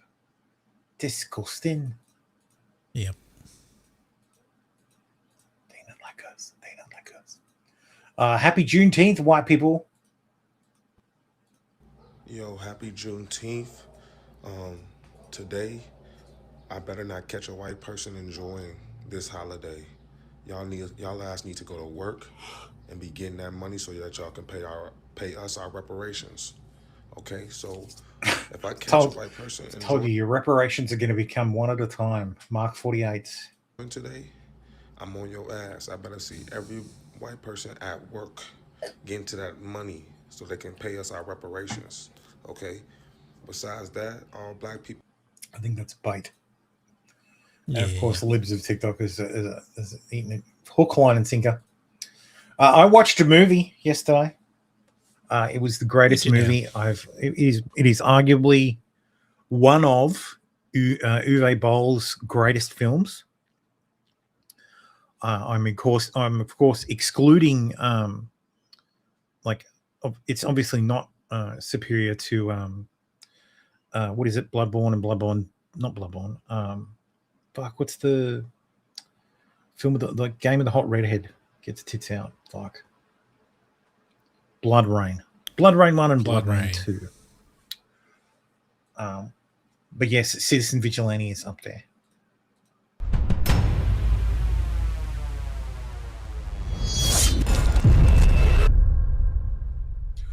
That's the final scene. Like, that's the final thing you see before the credits. Wow. This film is dedicated to the thousands of rapes and murder victims in Europe who were betrayed by our legal system.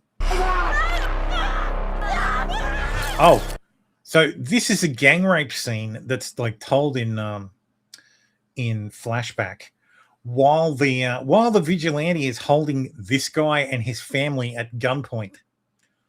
I'm here to show you that you are no longer the victims. It's time to go out and show these fuckers that they aren't getting away with it anymore. I do this for you until you learn to do it for yourself.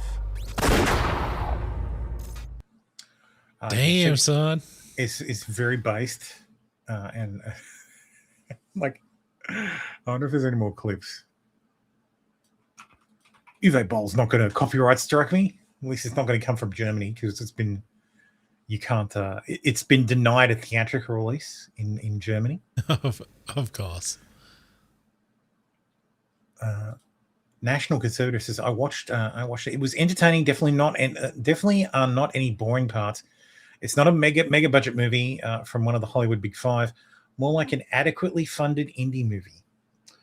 So if anybody's seen Uwe Boll films before, usually the writing is very poor, and the cinematography isn't good. The difference in this is the cinematography is actually competent. Like, this is a competently made film. Like, as I was watching it, you I'm had like, passion about this. Perhaps this one. Perhaps he tried to come out and say, "Oh no, it's not the Nazi film." It's not a Nazi film at all. It's they've already done a Nazi film. What the fuck it's called? Iron Sky. No, I think it's like Guess Who's Back, but I can't remember the German. Oh yeah, Guess Who's Back. That was a comedy. Yeah.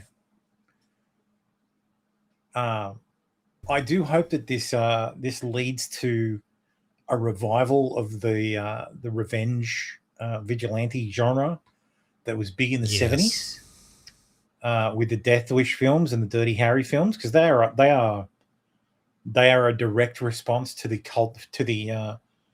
times that they were filmed in, because the 70s sucked, man. Like, in the US, the 70s fucking sucked. Like, violence was rampant. It's just fucking, like, just the economy was in the toilet. Fucking everything was terrible. Everything, the 70s sucked. The only good thing about the 70s was disco. And that's why the only thing people remember about the 70s is disco. Disco and bell bottoms. And most people confuse the shit from the 60s. Like, oh wow, man, hippies, free love, man. That was the 60s. See, people remember the 60s and people remember the 80s. But they don't remember the 70s because they sucked. Anyway. But yes, the product of that particular period of time was the Death Wish series of films, Dirty Harry, all these sort of like rogue cop fucking I think even the Punisher came out of the 70s. Punisher origin. No, not his origin. I want the fucking. Yeah, so 1974 was the first appearance of the Punisher. Yep. He debuted by the late 80s. Was part of a wave of psychologically troubled anti-heroes. So 100%. That's why. Like, it's because the 70s was fucked. Yeah. So. But yeah, Citizen Vigilante, great film. Highly recommend. Are there any other clips? Armie Hammer, who was Me Too'd unfairly, I believe, and also had some issues where, like, he got accused of rape. I don't believe it. neither did the fucking LA police. He also had like exchanged. He was a fan of BDSM, and that's kind of weird and freaky. But I mean, we don't hold it against anybody. And well, one of my friends is into that stuff. Baldo, he's here all the time. But yeah, he mentioned something about like wanting to like taste human flesh. So now he's like, oh, he's good. It's the cannibal guy. He's good in this. He's quite based. So I don't think the actor is based. I don't think Armie Hammer is based. I think he might be now. Like, I know he's a raging lefty at the time, but I mean, in Hollywood, you don't have a fucking choice. Yep. Oh, is this the scene I was thinking of? There's a scene on a bus where he explains why he's doing why these little things that people do fuck things up for everybody else. It is, yes. Perfect. So these three refused to pay for a ticket on the bus, and the driver was like, I'm not going until these guys pay for a ticket. So he pays their ticket. See, competent cinematography, competent directing. Yep. There are good parts of the script. Broadly, Uwe Boll is a terrible fucking writer. Like he needs a writing partner. But yeah. And dude, Armie Hammer is intense. Yeah, I hope he makes a comeback. I would love to see a string of these films. They don't cuck out like what is it?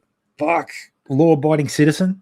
They don't cuck out at the end, mostly because there probably wasn't any screen test, like screening for people for the public. Because the only reason ordinary Law-Abiding Citizen had its ending changed because that film had Gerard Butler winning, but the test audiences didn't like that because it meant that the hero didn't win. So that's why I will never trust American test audiences. Just like Dodgeball. So, because the original ending, the heroes didn't win as well.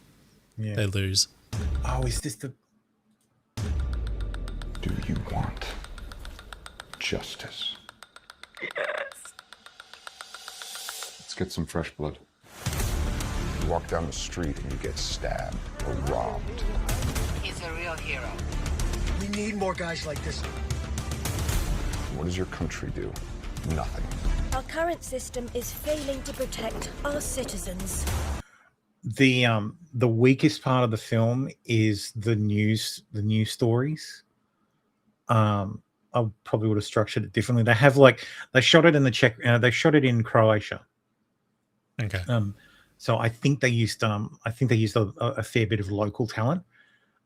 It's funny, the antagonist, who is the like regional director of Europol, is played by Australia's own Costas Mandylor. Huh. Nobody remembers who that is. No. My brother, who is a cinephile, was like, who? When I said Costas Mandylor, Yeah. he's like, who? Who the fuck is that? I'm old. But anyway. He's like the real deal. He's playing with us. There he is, Costas Mandylor. What if everything they ever taught you was utter nonsense?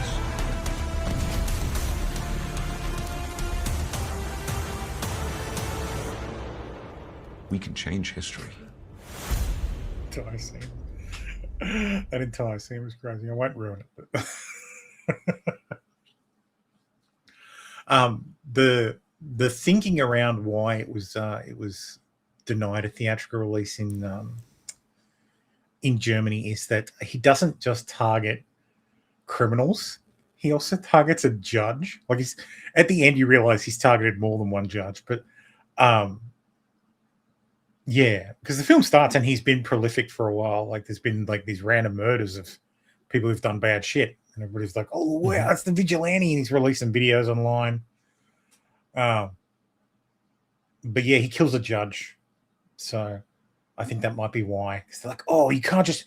It's fine if you target the criminals themselves, but targeting the people who let criminals go, we can't have people getting that idea in their head. That would be destructive.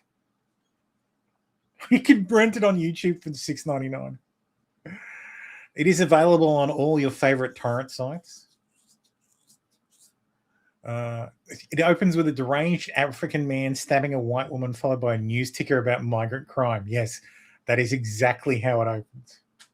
And it's very bloody. Like, it's to the point of like maybe a bit too much, like a bit insane. Oh, what's this? This is fucking 16 minutes long. What fucking scene is this? Really? Oh, this is the opening scene. Okay. I think this has the fuck. See what I mean about like a bit fucking ridiculous? Oh yeah. Man, please. Oh boy. See what I mean about the news, the news stuff being like a bit like, what the fuck?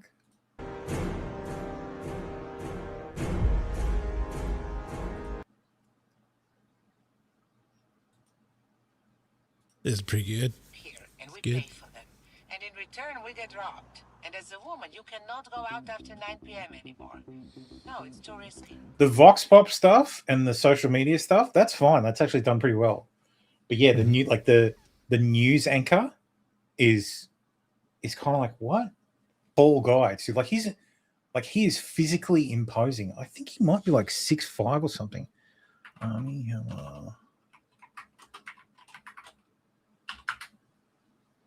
Like 196 centimeters. Yeah, 6'6". He's an imposing guy. Yep. I think that's 6'6", 190. I think 193 might be 6'4". Yeah, so it's not 6. It's probably 6'5". Mate, shit, I might have been right. 193 centimeters to feet and inches. 6.3. That's helpful. That's a third of a foot. 4. Yeah, 6'4". 6'4" and a bit. Yep. Uzi means business. That's right. And he appreciates quality Israeli weaponry. True. None of that German fucking heckler and coke bullshit.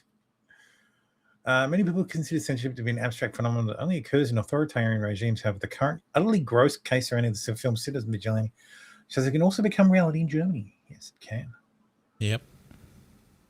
Dude, just this film being refused a theater release. Cases, no, I'm 175 and that's 5'9".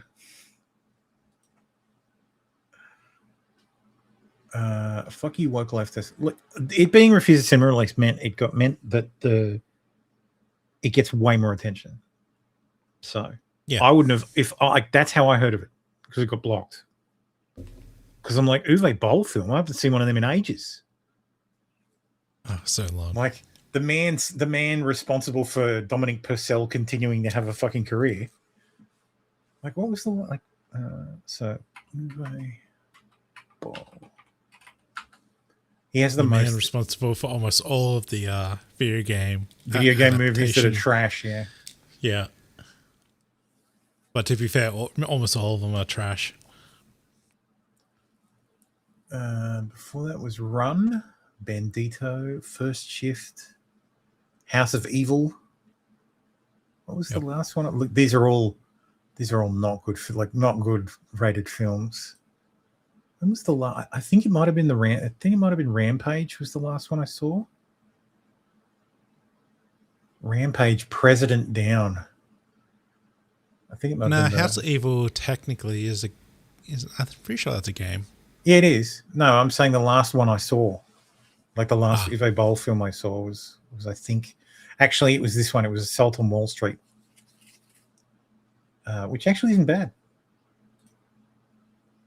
And it was in the aftermath of the 2008 crisis.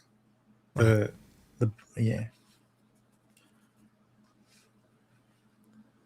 2008 financial collapse. What's our risk? 12 billion. It's time to dump the certificates. Right now? All right, let's go, people. Let's go. The bank called.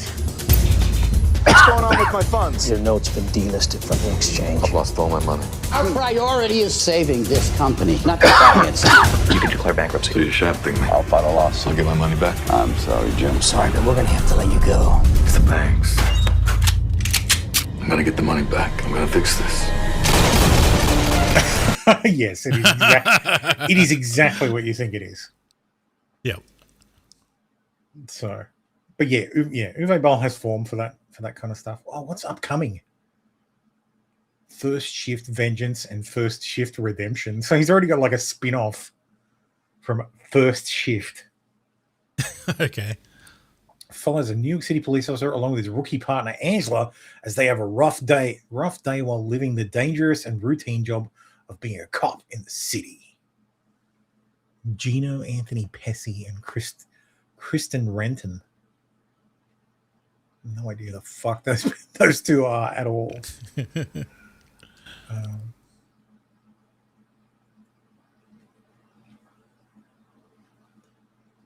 I hate that you have to log in now to read the reviews.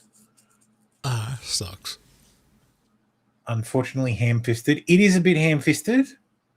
Yeah. But I don't go to, you don't watch an Uwe Boll film for nuance. God, no. Holy shit, no. Like, throughout the film, I'm thinking, this guy's going to get arrested so easily. Like, he's not wearing gloves. Like, at all. Yeah. I knew I wouldn't regret it. Army Hammer is masterful. Agreed. Army Hammer is the fucking highlight of this film. Like, without doubt. He is imposing, intimidating, and you believe him. So I think he did a great job. Anyway, moving on. AI models found to show language bias by recommending black defendants be sentenced to death. So an AI that doesn't let a 38 times convict go on to commit another murder is a good thing, actually. And the bias is just the model reading the room and the data. Mm-hmm. The Cornell Nature study found LLMs gave higher conviction rates and death sentences in first-degree murder hypotheticals when the defendant's statement was in African-American vernacular English versus standard English, with no race mentioned, just dialect as the signal. That's pattern recognition in all its glory. Training data is full of crime reports, news, court docs, cultural outputs where the African-American vernacular English strongly correlates with the demographic that commits 56% of U.S. homicides, while being 13% of the population. Overt black people prompts get the usual alignment slop. So the tweaks they put on the that the alignment teams introduce to skew the results. But dialect bypasses the corporate lobotomy because the underlying statistical reality in the data is too loud to fully suppress. So calling this covert racism or language bias is a cope. The actual demand is that AI ignore base rates and group-level behavioral differences that every honest data set shows. The models are really closer to calibrated than the researchers are pretending otherwise.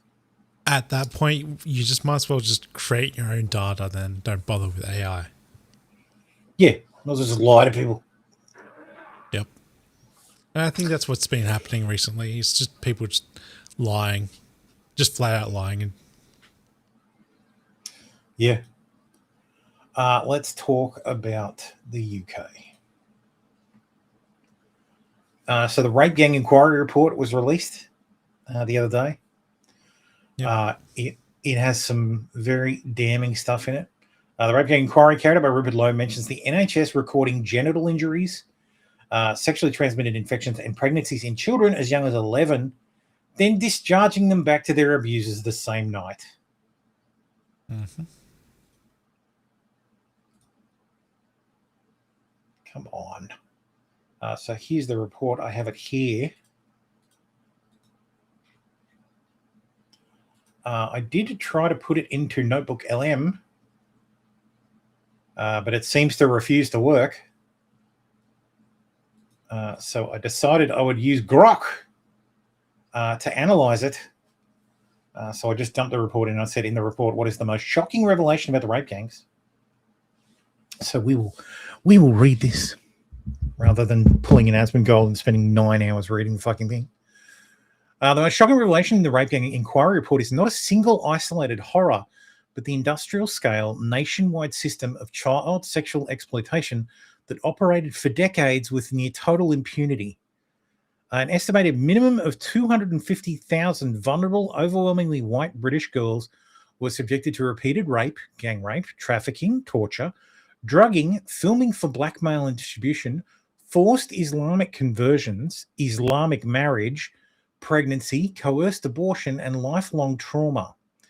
This was carried out predominantly by networks of men from Pakistani Muslim backgrounds with smaller numbers of Somali, Iranian, Syrian, Turkish, and other Muslim origins, who accounted for around 87% of convictions in group-based child sexual exploitation cases per court records and inquiries, with some experts estimating as high as 95%.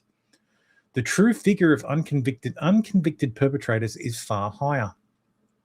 Mm-hmm. The report establishes this was never a series of local scandals. It was a coordinated national pattern using identical tactics in at least 149 authority districts, nearly 40% of all districts in the UK. Girls as young as 11 were groomed with gifts, alcohol, drugs, and cigarettes collected by taxi from school gates, care homes, or streets, taken to houses, flats, hotels, restaurants, or factories, or, quote, red rooms of extreme torture, passed between multiple men, trafficked across county lines, or even to the Middle East for forced Islamic marriage, and told they were, quote, white trash, or, quote, kuffar, who deserved punishment. Many became pregnant as children, some miscarried under trauma, others had coerced abortions, and some gave birth to children later removed by the state or born with serious health issues due to damage inflicted on their bodies. The religious, cultural, and demographic drivers. What makes this especially shocking is the clear demographic, cultural, and theological patterns of the inquiry documents. Perpetrators operated under honor and shame-based clan codes that treated non-Muslim girls, especially white working-class girls, as property available for sexual use. This was reinforced by specific Islamic doctrines and principles in the report identifies as providing justification. Muslim superiority over non-believers from Quranic verses, the concept of al-wala wala bara, loyalty to Muslims and indemnity disavowal towards non-Muslims, male superiority over women, the absence of a fixed minimum age of consent with historical precedent in Islamic tradition, the view of female sexuality as inherently dangerous, religiously sanctioned sex slavery, permitted relations with non-Muslim captives, and hierarchical systems subjugating conquered non-Muslims. These elements filtered through clannish immigrant subculture enabled the systematic dehumanization and abuse.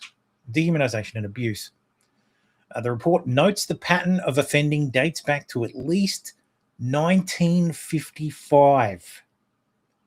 Early Pakistani cases in Bradford, because this is how they get the $250,000 victim number. And I've seen a lot of fucking like lefties going, see, this report's bullshit. It references this 250,000 number, and that's a bullshit number. Like this is not true. There's not 250,000 victims, but so the number is an estimate. And so I think this actually explains. But exploded after the acceleration of mass migration from the 70s onwards, particularly following Tony Blair's 1997 policies. The same ethnic religious profile of perpetrators appears consistently across inquiries, Rotherham's 1,400 victims, Telford's 1,000 victims, and dozens of other towns and cities. Okay, so it doesn't have it. So a member of in the House of Lords did some analysis on this, and in an address to the House of Lords, basically took the places where this was happening and the number of victims and extrapolated it out over the period of from 1955 onwards. Yep. And extrapolated that if this is the number of victims, so in Rotherham it was 1,400 victims from 1955. Of Bradford was no. Well, either way, like they extrapolated it out and he came up with 250,000 victims potentially out there.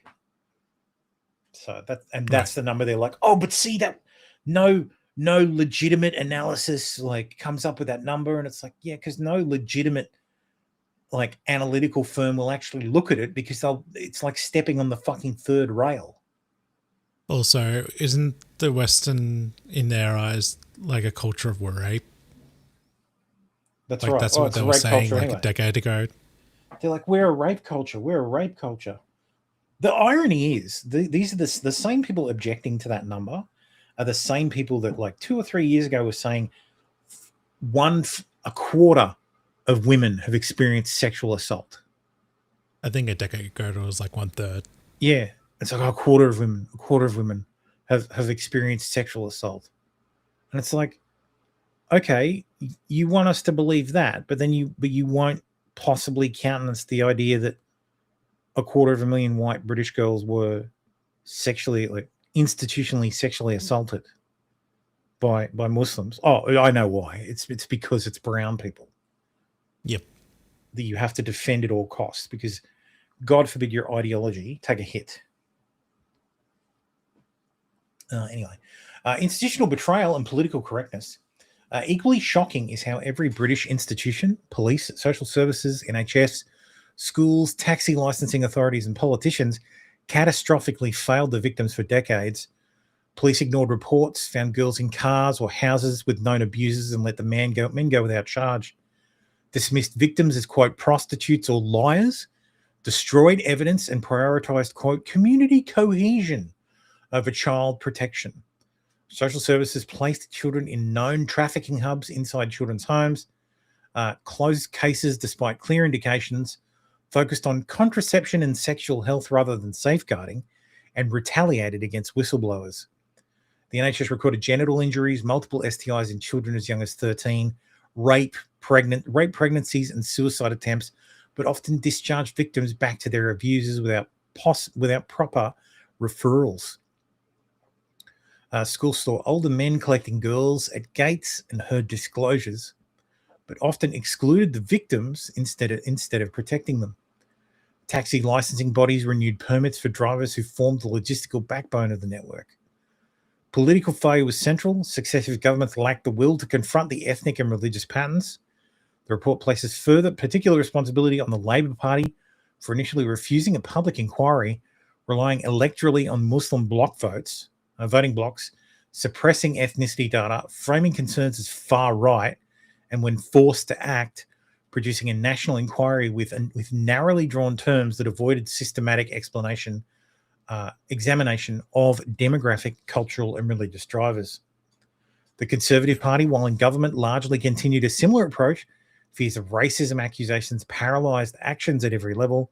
London under Sadiq Khan is singled out as a particular bastion of denial, despite Metropolitan Police reports and whistleblower evidence of industrial-scale abuse in the capital.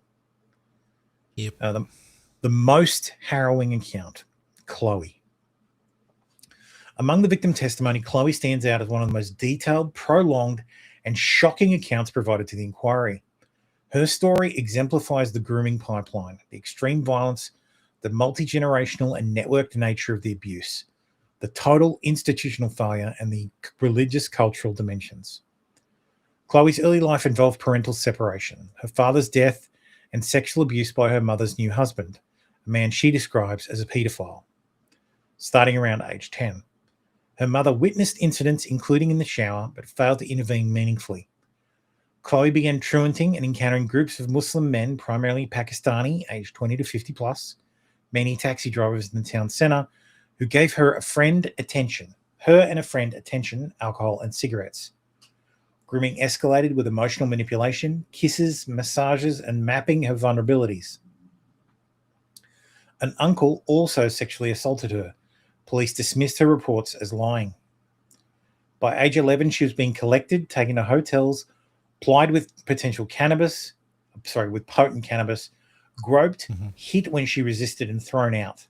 Her life spiraled into heavy drinking, cannabis, ecstasy, and harder drugs to block it out. She was missing for days at a time, passed between taxis and men, raped repeatedly. One incident involved abduction to a graveyard, rape, and a shattered whiskey bottle forced inside her vagina. A&E removed the glass but asked no questions. Police repeatedly found her with abusers but let the men go, sometimes treating her as a consenting prostitute despite her age and inability to find consent. I would also like to point out that prostitution isn't legal in fucking the UK. Like, it is illegal to visit a prostitute. The act of being a prostitute isn't illegal, but visiting one is. Social services removed her from home after she reported her stepfather, but later focused on sexual health clinics, where she was diagnosed with chlamydia in the throat and vagina, gonorrhea, genital warts, and pelvic inflammation disease. Rather than stopping the gangs, one social worker suggested she audition for an Emmerdale role as a child sexual exploitation victim instead of offering protection. Jesus fucking Christ. She's moved between foster placements, one protective carer, physically fought off a gang searching for her. At 14, she ran away after that conversation, was abducted by a Muslim gang and trafficked house after house across Britain for 6 months, raped by guy after guy after guy, treated as a commodity with men paying the gang. She was found in a car with a South Asian Muslim man who was released without charge. The cycle continued. Gangs occupied her home, smashed it up, raped her, including orally while others watched, and with objects like soft drink cans, keys, and a baseball bat. Brought young children, boys under 18 from the Muslim community, pressured, bullied by older relatives and friends to abuse her, forced her to commit crimes, and used heroin spiking as control. She became anorexic, weighing 5 stone at 18. A social worker eventually helped her get into addiction treatment. She briefly stabilized, had a relationship, but trauma and recontact with abusers pulled her back. She attempted suicide, discovered she was pregnant by a Pakistani Muslim illegal migrant who moved in, coerced her into converting to Islam and forced a marriage to legitimize the pregnancy and aid his visa, beat her daily, forced her to wear a hijab, and controlled her movements. Her child was born with multiple health problems, including a defective kidney linked to the damage to Chloe's womb from years of abuse. She eventually escaped with help, moving to Scotland. Chloe personally knows at least 20 other girls from her area subjected to an identical pattern by the same gangs. She describes being taken into mosques where imams called non-Muslims infidels and preached that white women who dressed inappropriately were free game. She believes police, social services, NHS, and government were fully aware of the radicalized nature of the crimes, but failed to act because they couldn't not be bothered with the paperwork and did not want to be seen as racist, blaming their major push for diversity. When asked by an inquiry panelist how many men had abused her, Chloe replied without hesitation, hundreds. Hundreds and hundreds and hundreds. Why this stands out as most shocking. Chloe's account is not the only one. The report contains many others, plus non-hearing testimony and appendices, but it's among the most comprehensive and extreme in the provided section. It reveals a full pipeline, vulnerable girls taken by the grooming network and then raped at an industrial fucking scale.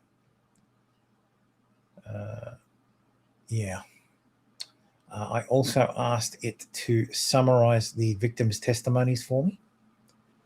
We don't need to do Chloe because we already read that one. So Michelle, groomed at 13 by 3 adult Pakistani brothers who supplied alcohol, cigarettes, and drugs. It's all like the telling thing. It's all a very familiar pattern. Yeah. Michelle was raped while intoxicated, including while her sister tried to intervene. She was gang raped and beaten at 14, locked in houses, raped in bin sheds and cars, threatened with knives, burned with cigarettes, and passed between men. She became pregnant 4 times as a child. Miscarriages, one abortion, one surviving child. She describes an industrial-scale national network and claims she was raped by 600 to 700 different men over 3 years, stating 98% of them were Pakistani Muslim. If not, they were Iraqi or Kurdish. Care home friends were collected directly by the same gangs. Staff and police called the girls prostitutes. One social worker told her at 14 that she could live with her 30-year-old boyfriend as long as they didn't share a room. She lived with severe PTSD. Shocking highlights. Authorities repeatedly failed to act due to fear of being labeled racist. The network operated with near impunity. Fiona, placed in a children's home at 13. If you're sensing a pattern. Already flagged as high risk for exploitation in a TV documentary. Fiona was groomed by Pakistani men aged 24 to 45. Abusers openly sat in cars outside or phoned the home. She was trafficked UK-wide, kept in party houses with 10 to 20 men at once. Girls called white slags by Pakistanis. Girls kept pure for marriage. Forced to traffic drugs. Clean up after fatal stabbings and present during a fucking shootout. Abusers bragged about hidden bodies. One later recovered. At 14, she was subjected to extreme sexual torture by a man known as Rambo. Illegal in the UK after castration in Pakistan for child abuse. So he castrated someone in Pakistan. Fucking Christ. And he had attacked others with a knife in the Philippines. She became pregnant at 15. Her son was adopted, but she was left in the dangerous environment. Dude, the fucking insanity of a system where social services will come and take your child because you're only 15. But they'll leave you because you're only 15. Like, and it's okay. The Pakistani man says that he's your boyfriend. So, like, what the fuck? Yeah, it's messed up. She estimates 50 to 100 abusers and only 2 non-Pakistani. Police issued harboring notices but took no real action. One officer returned her to her abusers and said, quote, "Have fun with her." Care staff were negligent or powerless due to racism fears. She has profound PTSD, substance abuse issues, and lifelong harm as a result. Yep. There you go. Police are coming to get you for hearing this stuff, aren't they? Yep. Marie, from a background of extreme familial abuse, mother and partner from age 7. God.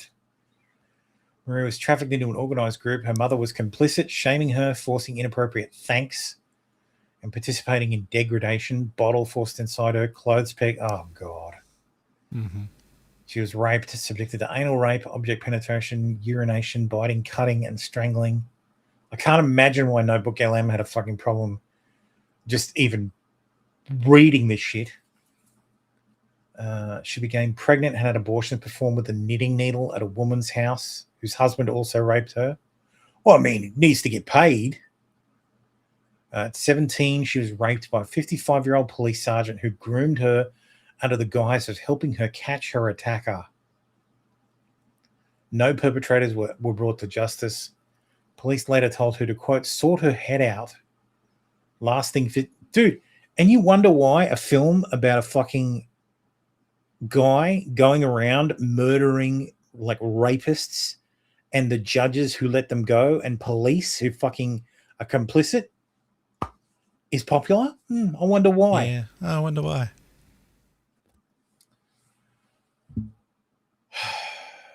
Lasting physical injuries and trauma. Medical records from age 1 noted genital issues with question marks.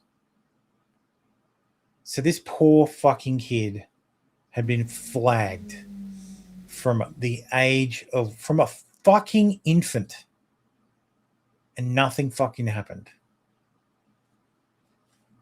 Just an absolute damning indictment of the social system that the UK has built.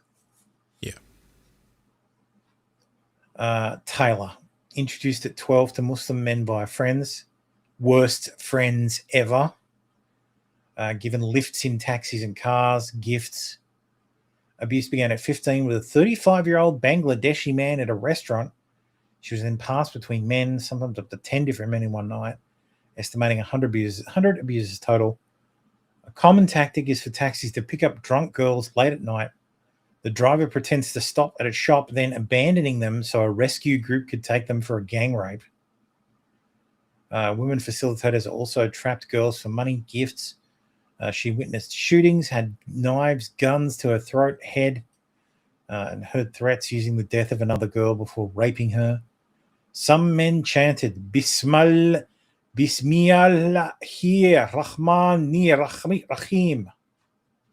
in the name of Allah, the most gracious and most merciful.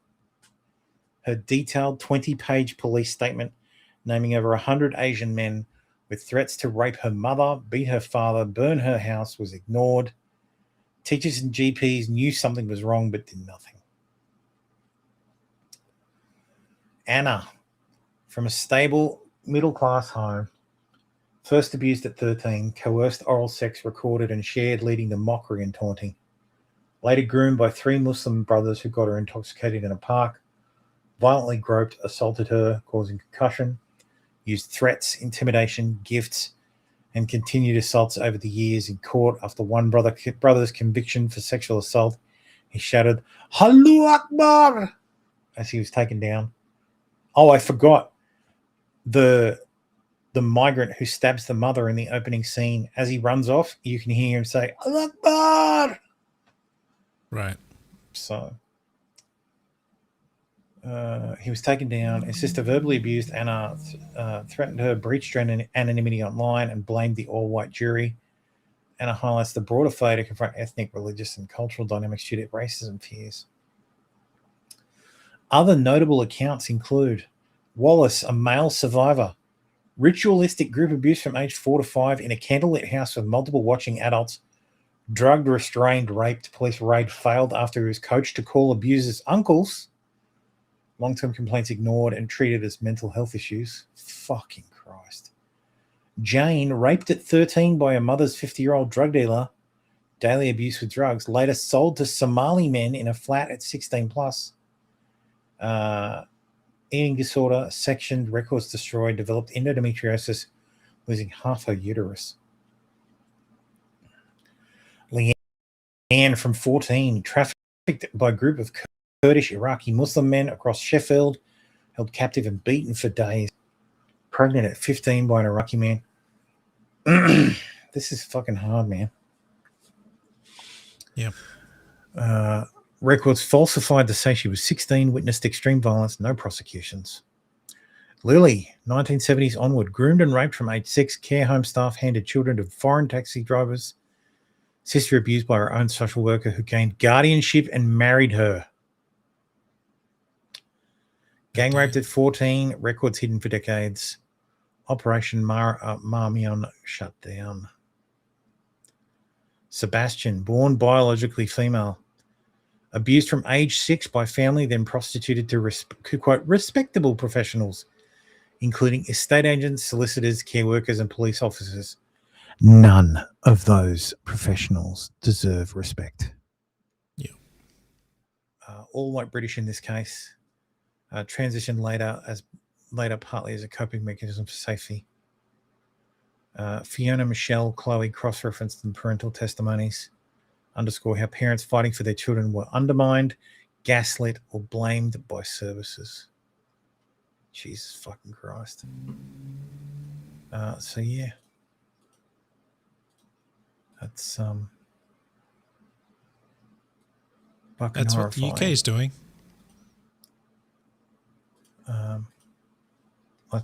This caught my eye.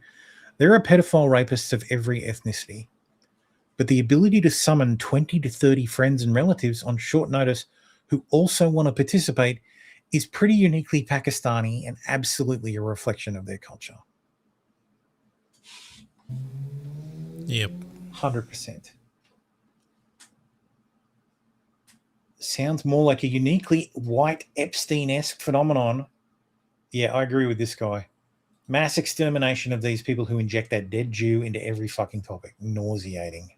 Yeah. Jesus fucking Christ.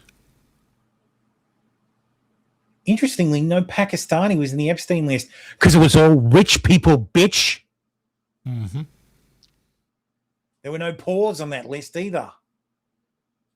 Fucking cunt. I hope she's raped by Pakistanis. God damn. Fucking disgusting.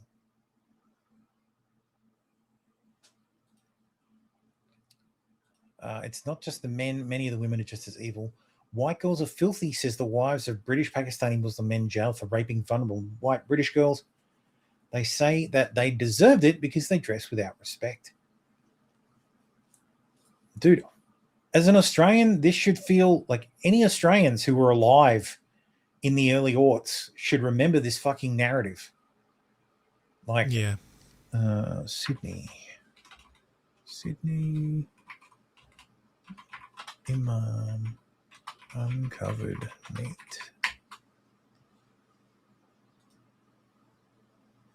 Here it is. Anger at Al Hilali's uncovered meat remarks. A senior from October 2006. Yep. A senior Muslim cleric has drawn criticism for reportedly preaching that some women are attracting sexual assault by the way they dress and their actions. Sheikh Taj Eddin al-Halali is reported as saying that some women who do not wear the hijab or headdress are like uncovered meat. The quote, taken from a sermon the cleric made in Sydney last month, are published in the Australian today. The ABC has been unable to contact Al-Hilali. But associate Kazar Trad says the Mufti's comments have been taken out of context. He wasn't talking about rape in any way, bro. He wasn't talking about standard norms of dress in Australia or any country. He wasn't talking about the hijab. He was talking about people who engage in extramarital sex. Yeah, Dad. I doubt Witness the fucking takia. The fucking coordinated lying. Mm-hmm. And this is another thing that makes this fucking incompatible. In the Christian faith, lying is a sin. Yep. Granted, it's not a huge sin, but it's a sin. In Islam, it's encouraged.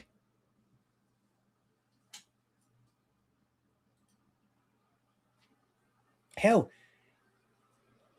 in fucking Indian culture, it's encouraged to protect your izzat. This shit is not compatible. This is turning into like a white supremacist podcast at this point. When I was organizing a march, a Muslim lady contacted me to say the same happens to Muslim girls in their community, so they encourage their men to go after British girls instead to keep their own daughters safe. She also said as many marriages are arranged, they don't want to have to service their husbands, so encourage them to take British girls. She assured me by saying, not nice girls like your daughter, though. Like that was some sort of comfort. I was shocked and disgusted. I blocked her. I was so shocked and disgusted, I arranged for her to be deported, along with her entire fucking family. The father of a Pakistani gang rapist, does not see what his son has done as rape. He blames the 13-year-old victim.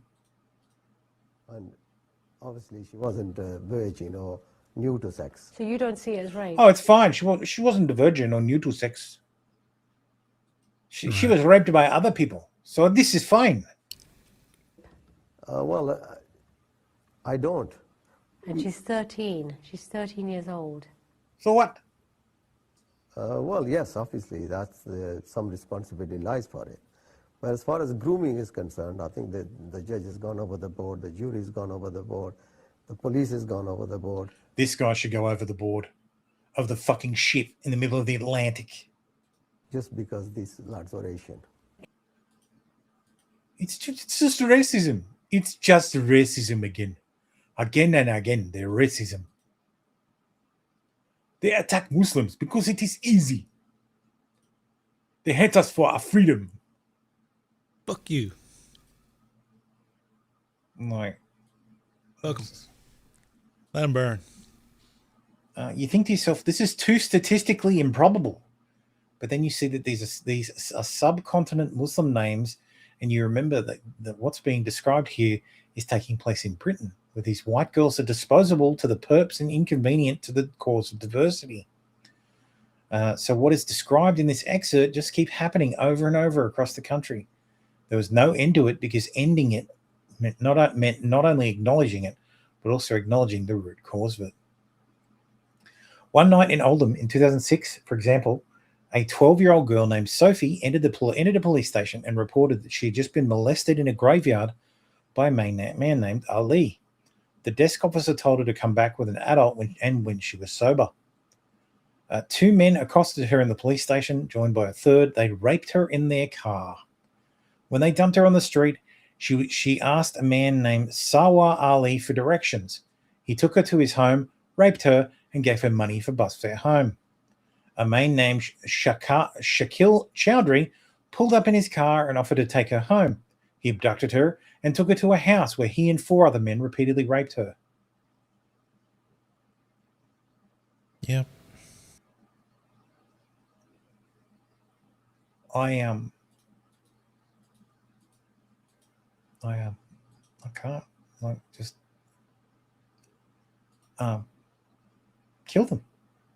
Fucking kill them. Kill them all. Kill them all. They go back. They go back or we kill them. Simple. It's the only way. The only way. This is the way. There's no other option. There's no other option. People that do this, they cannot be among us. They cannot. They have to be removed. They are a cancer. They will sit and wait, and they will teach their children this same rancid ideology. They have to go. I need to stop feed posting. Yes. Revealed the green plot against Zach Polanski. So apparently the Greens deputy, who's this guy?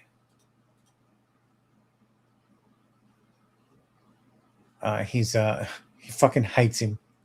He hates Zach Polanski, mostly because he's a Jew and this guy's an Islamist. As Keir Starmer struggles to keep his crown, another leadership battle is raging. Away from the media spotlight, there is a fight for the future of the Green Party between its various official special interest groups and its leader, Zach Polanski, a.k.a. the Boob Whisperer. What are they fighting? Oh, and the Boob Whisperer thing is because Zach Polanski used to be a hypnotist and he used to advertise that he can make your boobs grow through hypnotism. On one side, Polanski and his officials are at least trying. Oh, actually, and what are they fighting about? Why Palestine and racial politics? Of course. On one side, Polanski and his officials are trying to appear to be dealing with the allegations of anti-Semitism and extremism within the party. On the other, a powerful affiliate group, the Global Majority Greens, GMG, is accusing its leader of creating a hierarchy of racism, with allegations of anti-Semitism taken far more seriously than other complaints.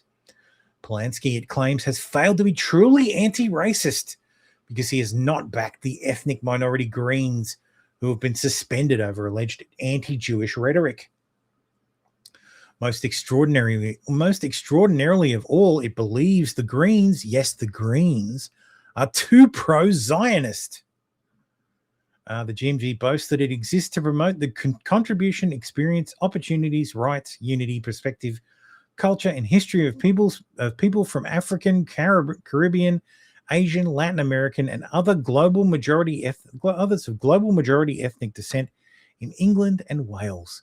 It wants Britain to pay slavery reparations. You want the nation that put an end to slavery to pay slavery reparations, right? That's fine. They've already done that. We will take the cost of the slavery reparations, the abolishment of slavery, out of your reparations. Yep. You owe us money now. Crucially, the group is formally backed by Mohsen Ali, who serves as both the deputy leader of the party and GMG treasurer. Ali, a devout Muslim who cried Allahu Akbar after being elected as a Leeds councillor, has endorsed the official reports compiled by the GMG accusing Polanski of a litany of crimes against racial justice. In private WhatsApp groups, documents and Zoom calls leaked to The Spectator, Ali's disdain for his boss's conduct is plain. Included in the leaks is a scathing draft GMG report that will be presented at the Green Party's annual general meeting later this month. It accuses Polanski and his team of performing anti-racism without putting it into practice. The report, which covers the first year of Polanski's leadership, condemns a, quote, serious governance problem inseparable from institutional racism. Specifically, it criticizes the party for suspending members accused of anti-Semitism, even though in most cases the evidence of anti-Semitism is clear-cut. So, yeah, the Muzzos are going to take over the Greens and they're going to use racial grievance as their method of doing it. Sure, yeah, I didn't see that one coming. Which is hilarious. Of course they would use the Greens. The Makerfield by-election took place the other day. Labor has won it with 54%, with Restore coming in with a respectable 6.8%. Anybody who thought Restore was going to win was no, because they were polled. They would win. They were polled around that number. Yeah. 6 to 7%. Well, the irony is Restore's number was accurate, but Reform and Labor's was completely off. Interesting. Like Reform and Labor, it was showing as like a 5-point race. But I mean, look at the fucking scores. This is like, so this is from last time. So Labor fucking annihilated. They beat the 2024 election results by 6,000 votes. Reform improved, but not much. Restore, they've been a party for 4 months. The Conservatives, so Restore crushed the Conservatives, the Greens, and the Lib Dems, who have all been parties for much longer. Yeah. So, and they lost a lot of people. Yeah, but I mean, it's just important to remember that this is a Labor stronghold. Labor was always North tipped to win Labor this. stronghold. So yes, it's a Northern Labor stronghold. Yeah. Yes. And the candidate that Andy Burnham is referred to as the King of the North. Yep. So this is the mayor of Manchester. I think Makerfield's in Manchester proper. Like Makerfield. I don't remember. I think it's in Manchester. Like I think it's wholly in Manchester. Yeah, it's in the Greater Manchester area. So Andy Burnham had been the mayor of Manchester for fucking something like 10 years. Mm-hmm. So he was very popular in Manchester. So there was very little chance that he was going to lose. And from my understanding, he ran a positive campaign. He didn't mention Labor once.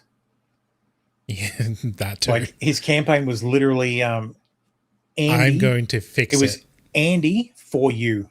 And that was it. Yep. That was his tagline, for you. So yes.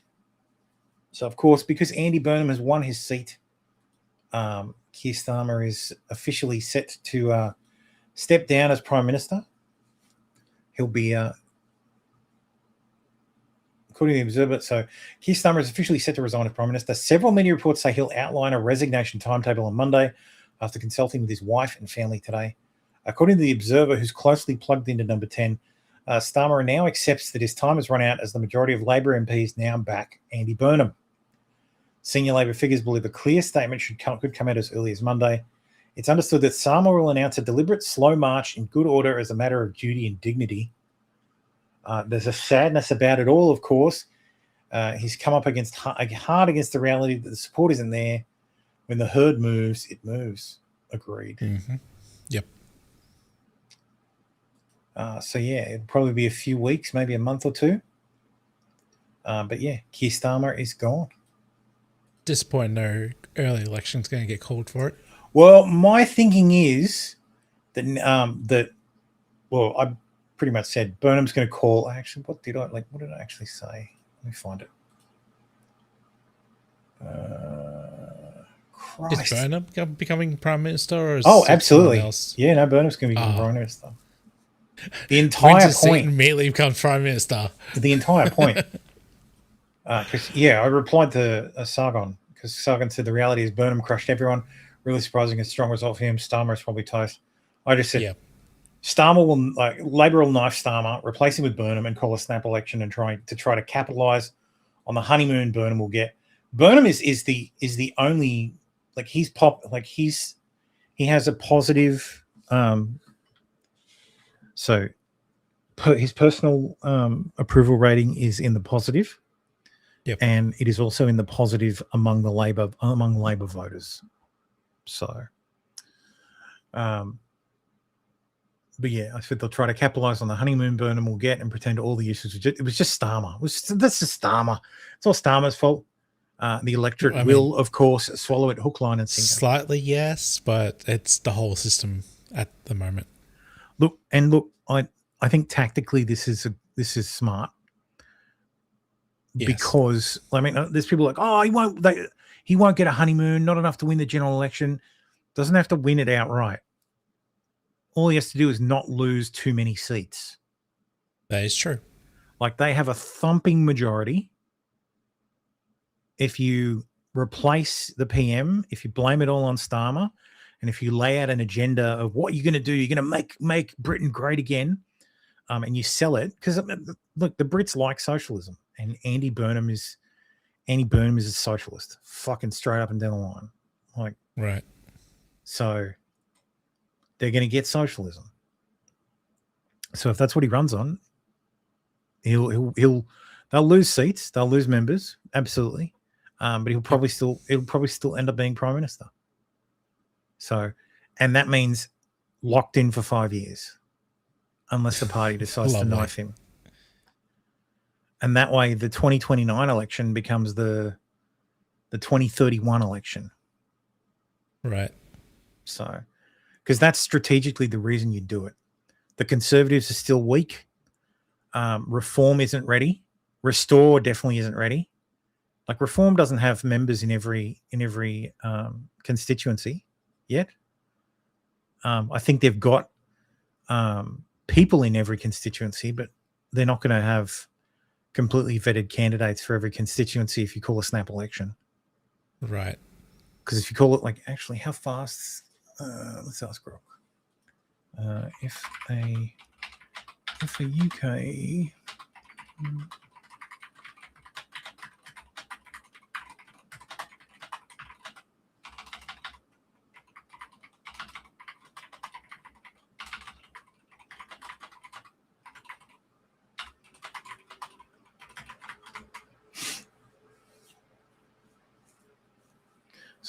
So 4 to 6 weeks. The legal minimum is 25 working days.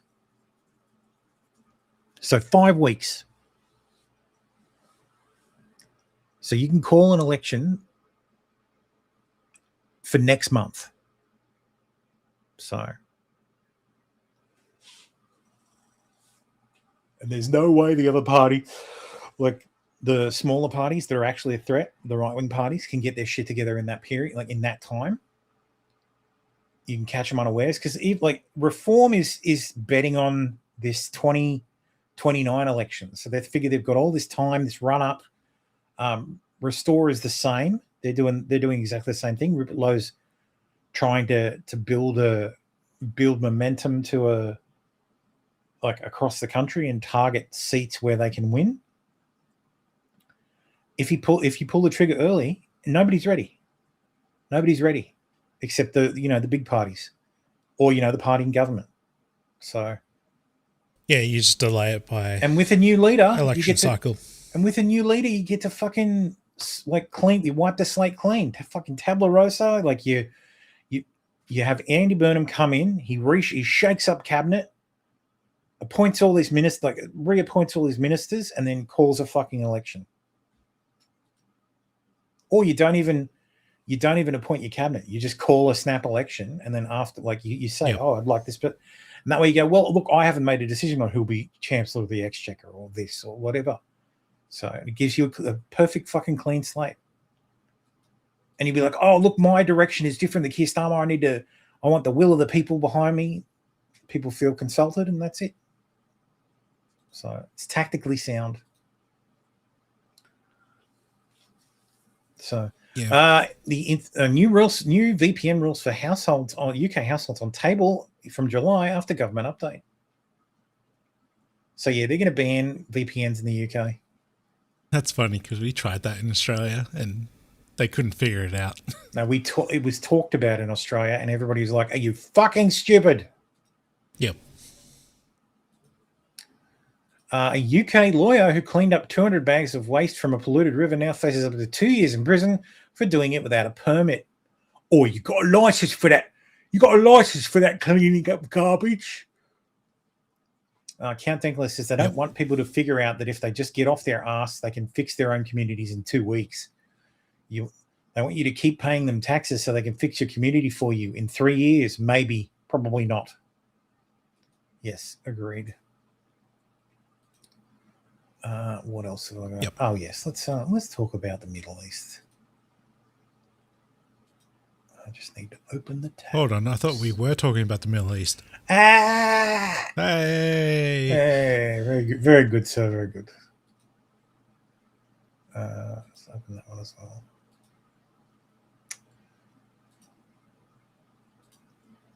well. So Trump repeats his admission that he had no choice but to cave to Iranian blackmail.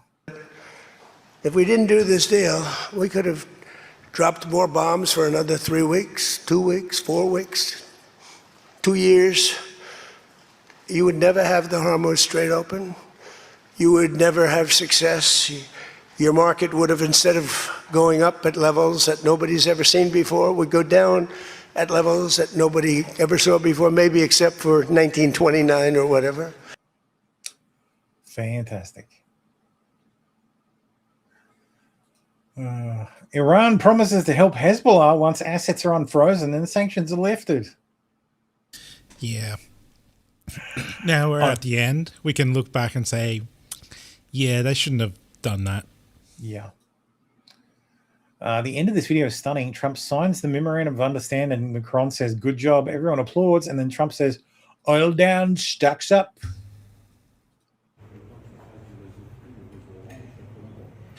Oil is still $74 a barrel. Oh, and the Strait of Hormuz is still closed. Yeah. Yes. Bravo.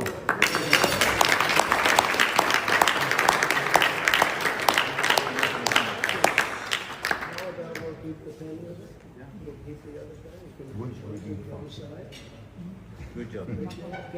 Thank you. I love getting praise. It's my favorite thing. It's better than grabbing women by the pussy. That they let you do it, but praise, it's much harder to get.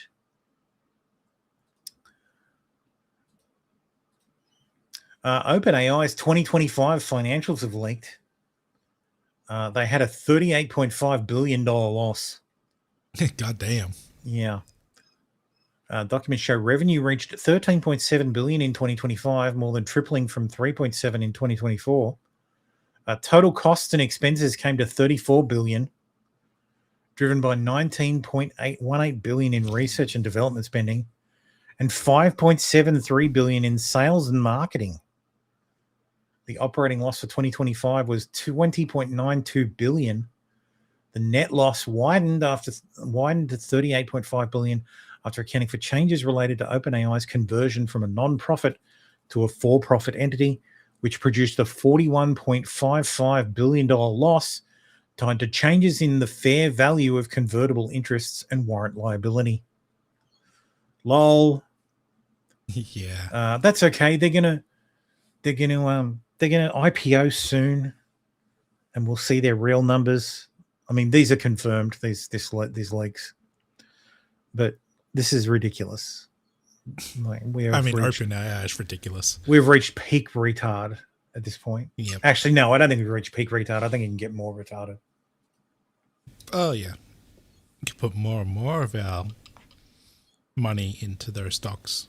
So when it crashes, everything goes. It all goes with it. Yeah, that'd be great. Let's definitely do that. What else? We'll do some quick TDS news. I thought this was interesting and makes sense and fits in with my thinking about the midterms, or at least my thinking before America surrendered to Iran. Poll on voters who say they're extremely or very proud to be an American. So in January 2001, the GOP was at 90% and the Dems were at 85%. Yep. 25 years later, the 90% of the GOP are proud to be Americans. 29%. So what you can see is of the pre Democrats 9/11 are proud. and after 9/11. Like fucking hell. Like I don't understand that. Like I don't love everything my country does, but I'm proud to be an Australian. Oh yeah, 100%. Like I didn't do anything to become one. Like it's not something I'm prideful of. I just was born here. That's all. I'm just glad I'm an Australian. I'd rather be an Australian than the hundreds of other fucking countries I could have been born in. Yeah, we lucked out. I'm glad I was born in Australia and not like China, India, Pakistan, the UK. So, yeah.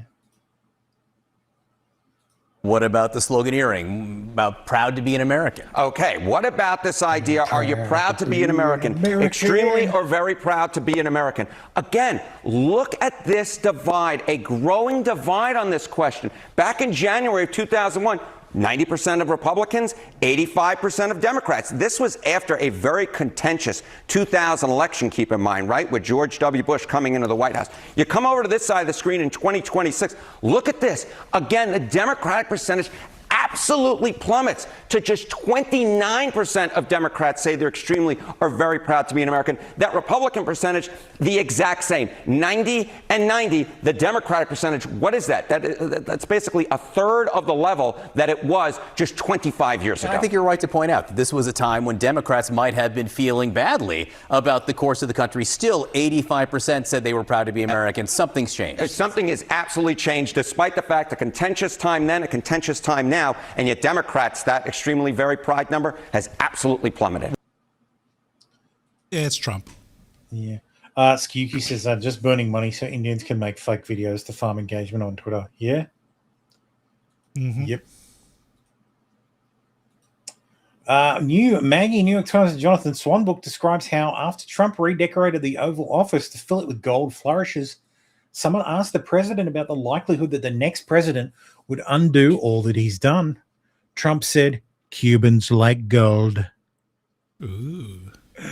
Yeah. So Trump thinks Marco Rubio is going to succeed him, not JD Vance.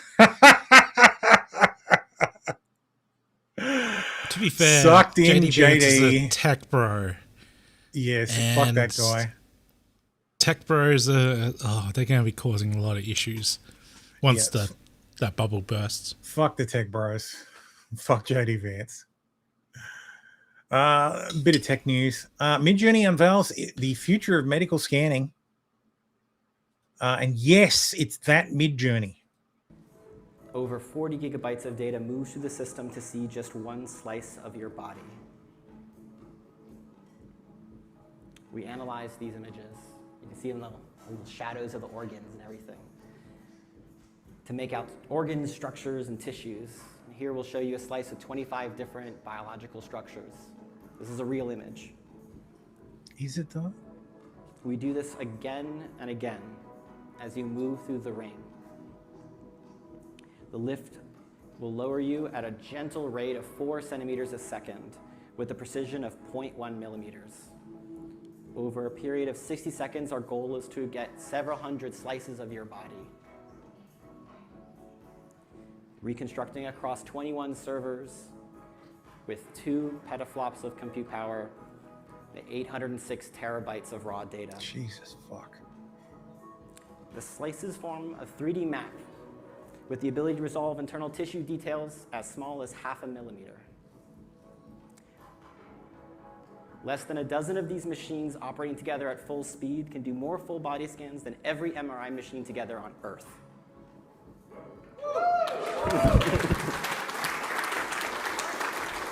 No radiation either. That's good. Our goal is to build a fleet of 50,000 Oh wait, there's no radiation on in MRIs. of these scans. That's also good. Capable together of doing 1 billion scans a month.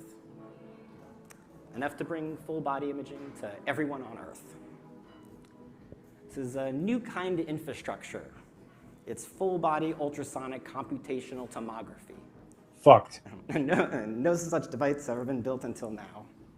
And yeah, we're calling it the Midjourney scanner.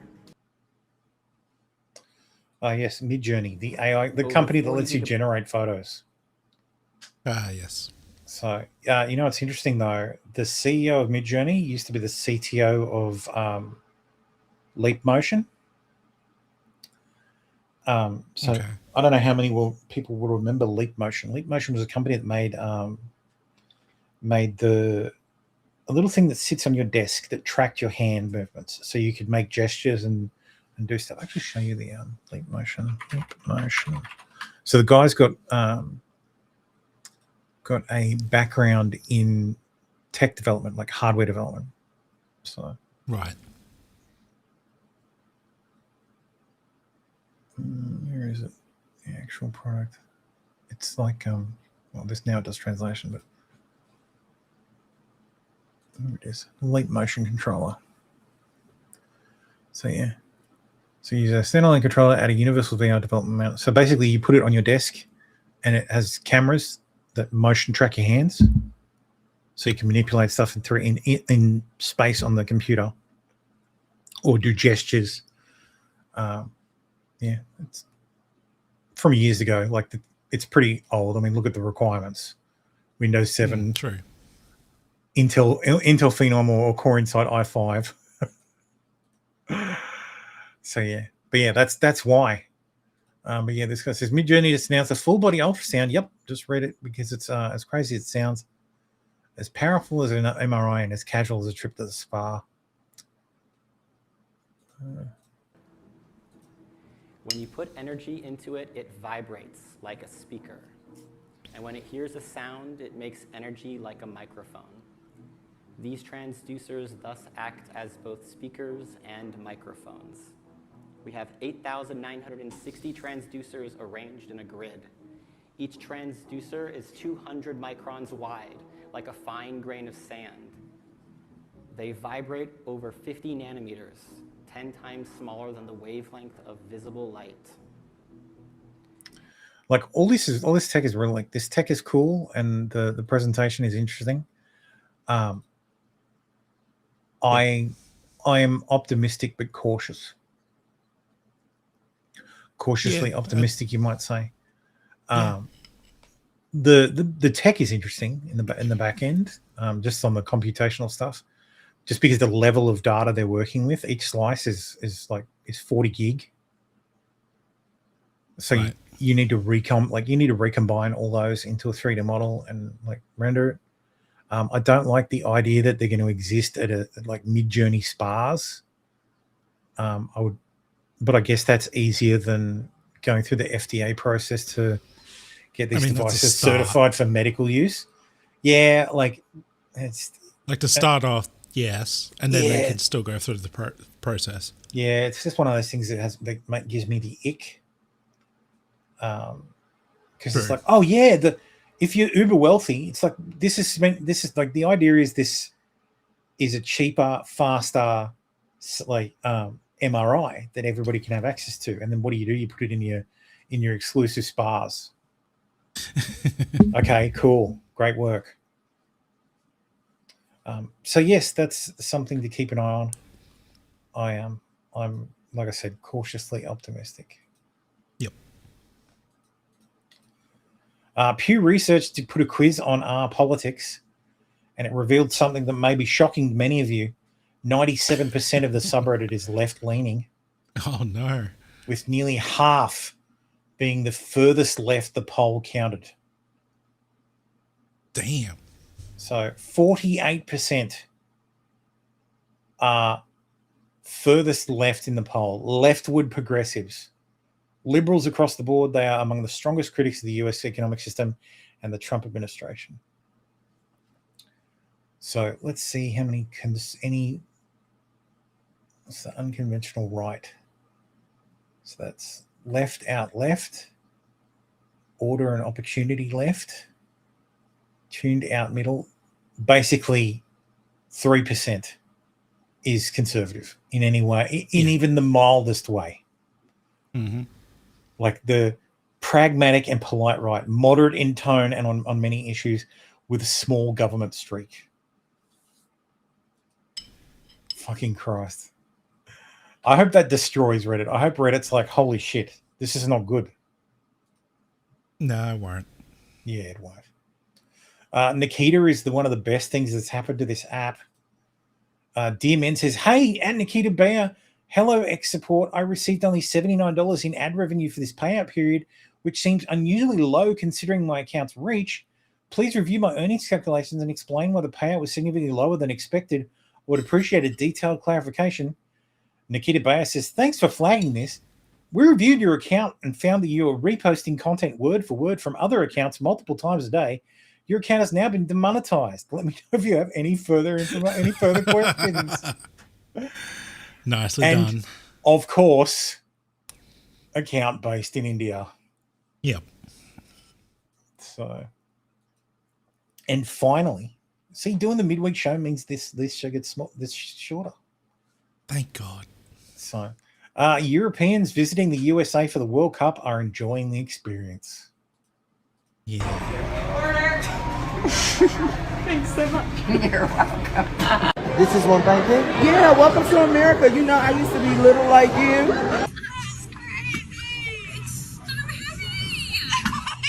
This is pizza. Damn. It's ground beef. Look at and I got big hands, L-sized hands. That is absolutely massive. That is the size of my head. You can't get a drink this size in my country. But what is this?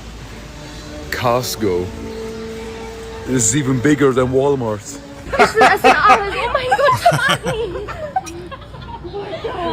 Oh my god, guys, it's Target. We're gonna go into Target for the first time ever. She's also gonna film it with her camera.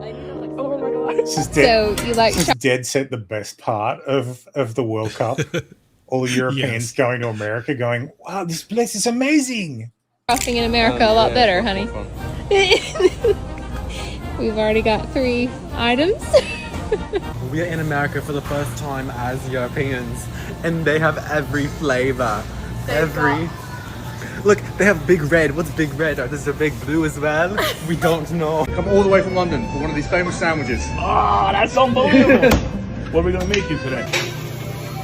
Oh, I'll tell you what, that is some good shit. Look at those. I think they're getting ready for something. Fucking heat in Texas. Yo, can you just give me a green card, bro? Oh. Sorry, bro, the wrong color. Yo, ho, ho, ho, ho. Tortilla, medium rare. Mark on the platter. Triple over medium. I don't know what they're singing, but I'm gonna join a party if I see it. The container store. It's just containers. Just containers, what, to contain stuff? Yeah. We haven't got one of those in England.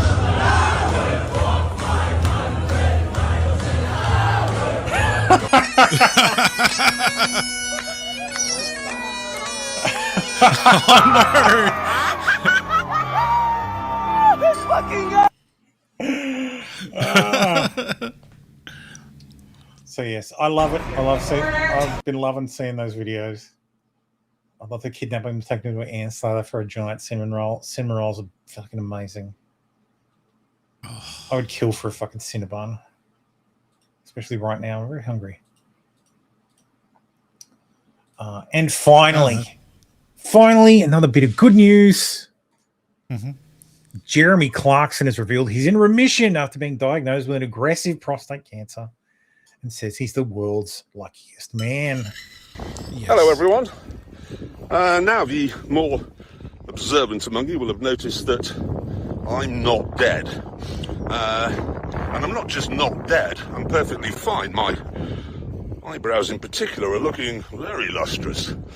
And the reason why I'm fine is because the doctors caught the prostate cancer early.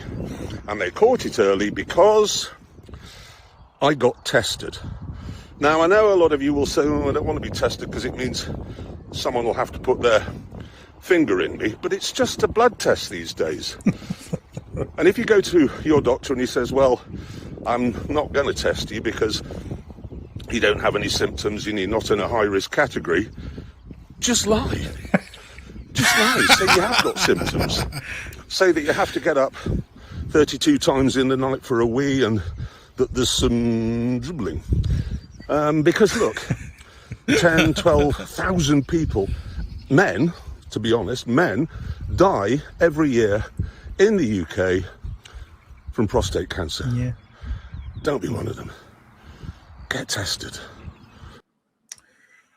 Yes, indeed. Yes. So yes, Jeremy Clarkson will be with us for quite a while, thankfully. National treasure of the UK. Yes. So that makes me happy, especially after this very depressing episode. Oh God. All right. So yeah, that's it. That's the show. That's us. We're done early. Have a great week. I will see some of you on Wednesday for the midstream. For the rest of you, we'll see you next week. The rest, yeah, we'll see you next week. Have a great week.